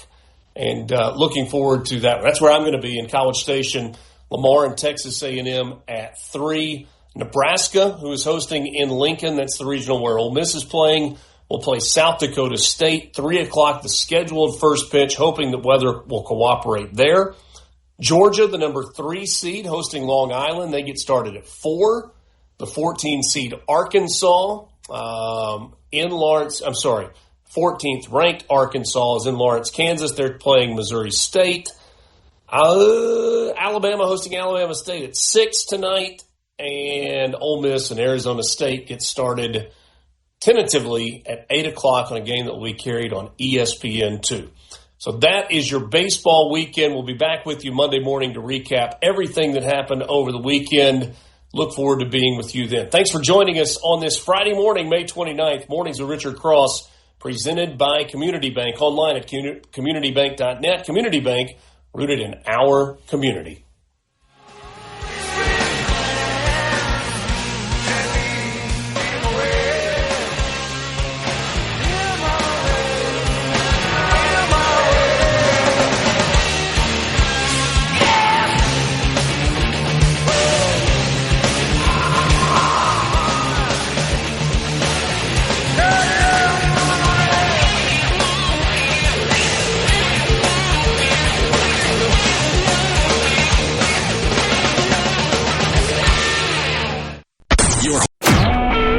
SuperTalk Mississippi Media Production.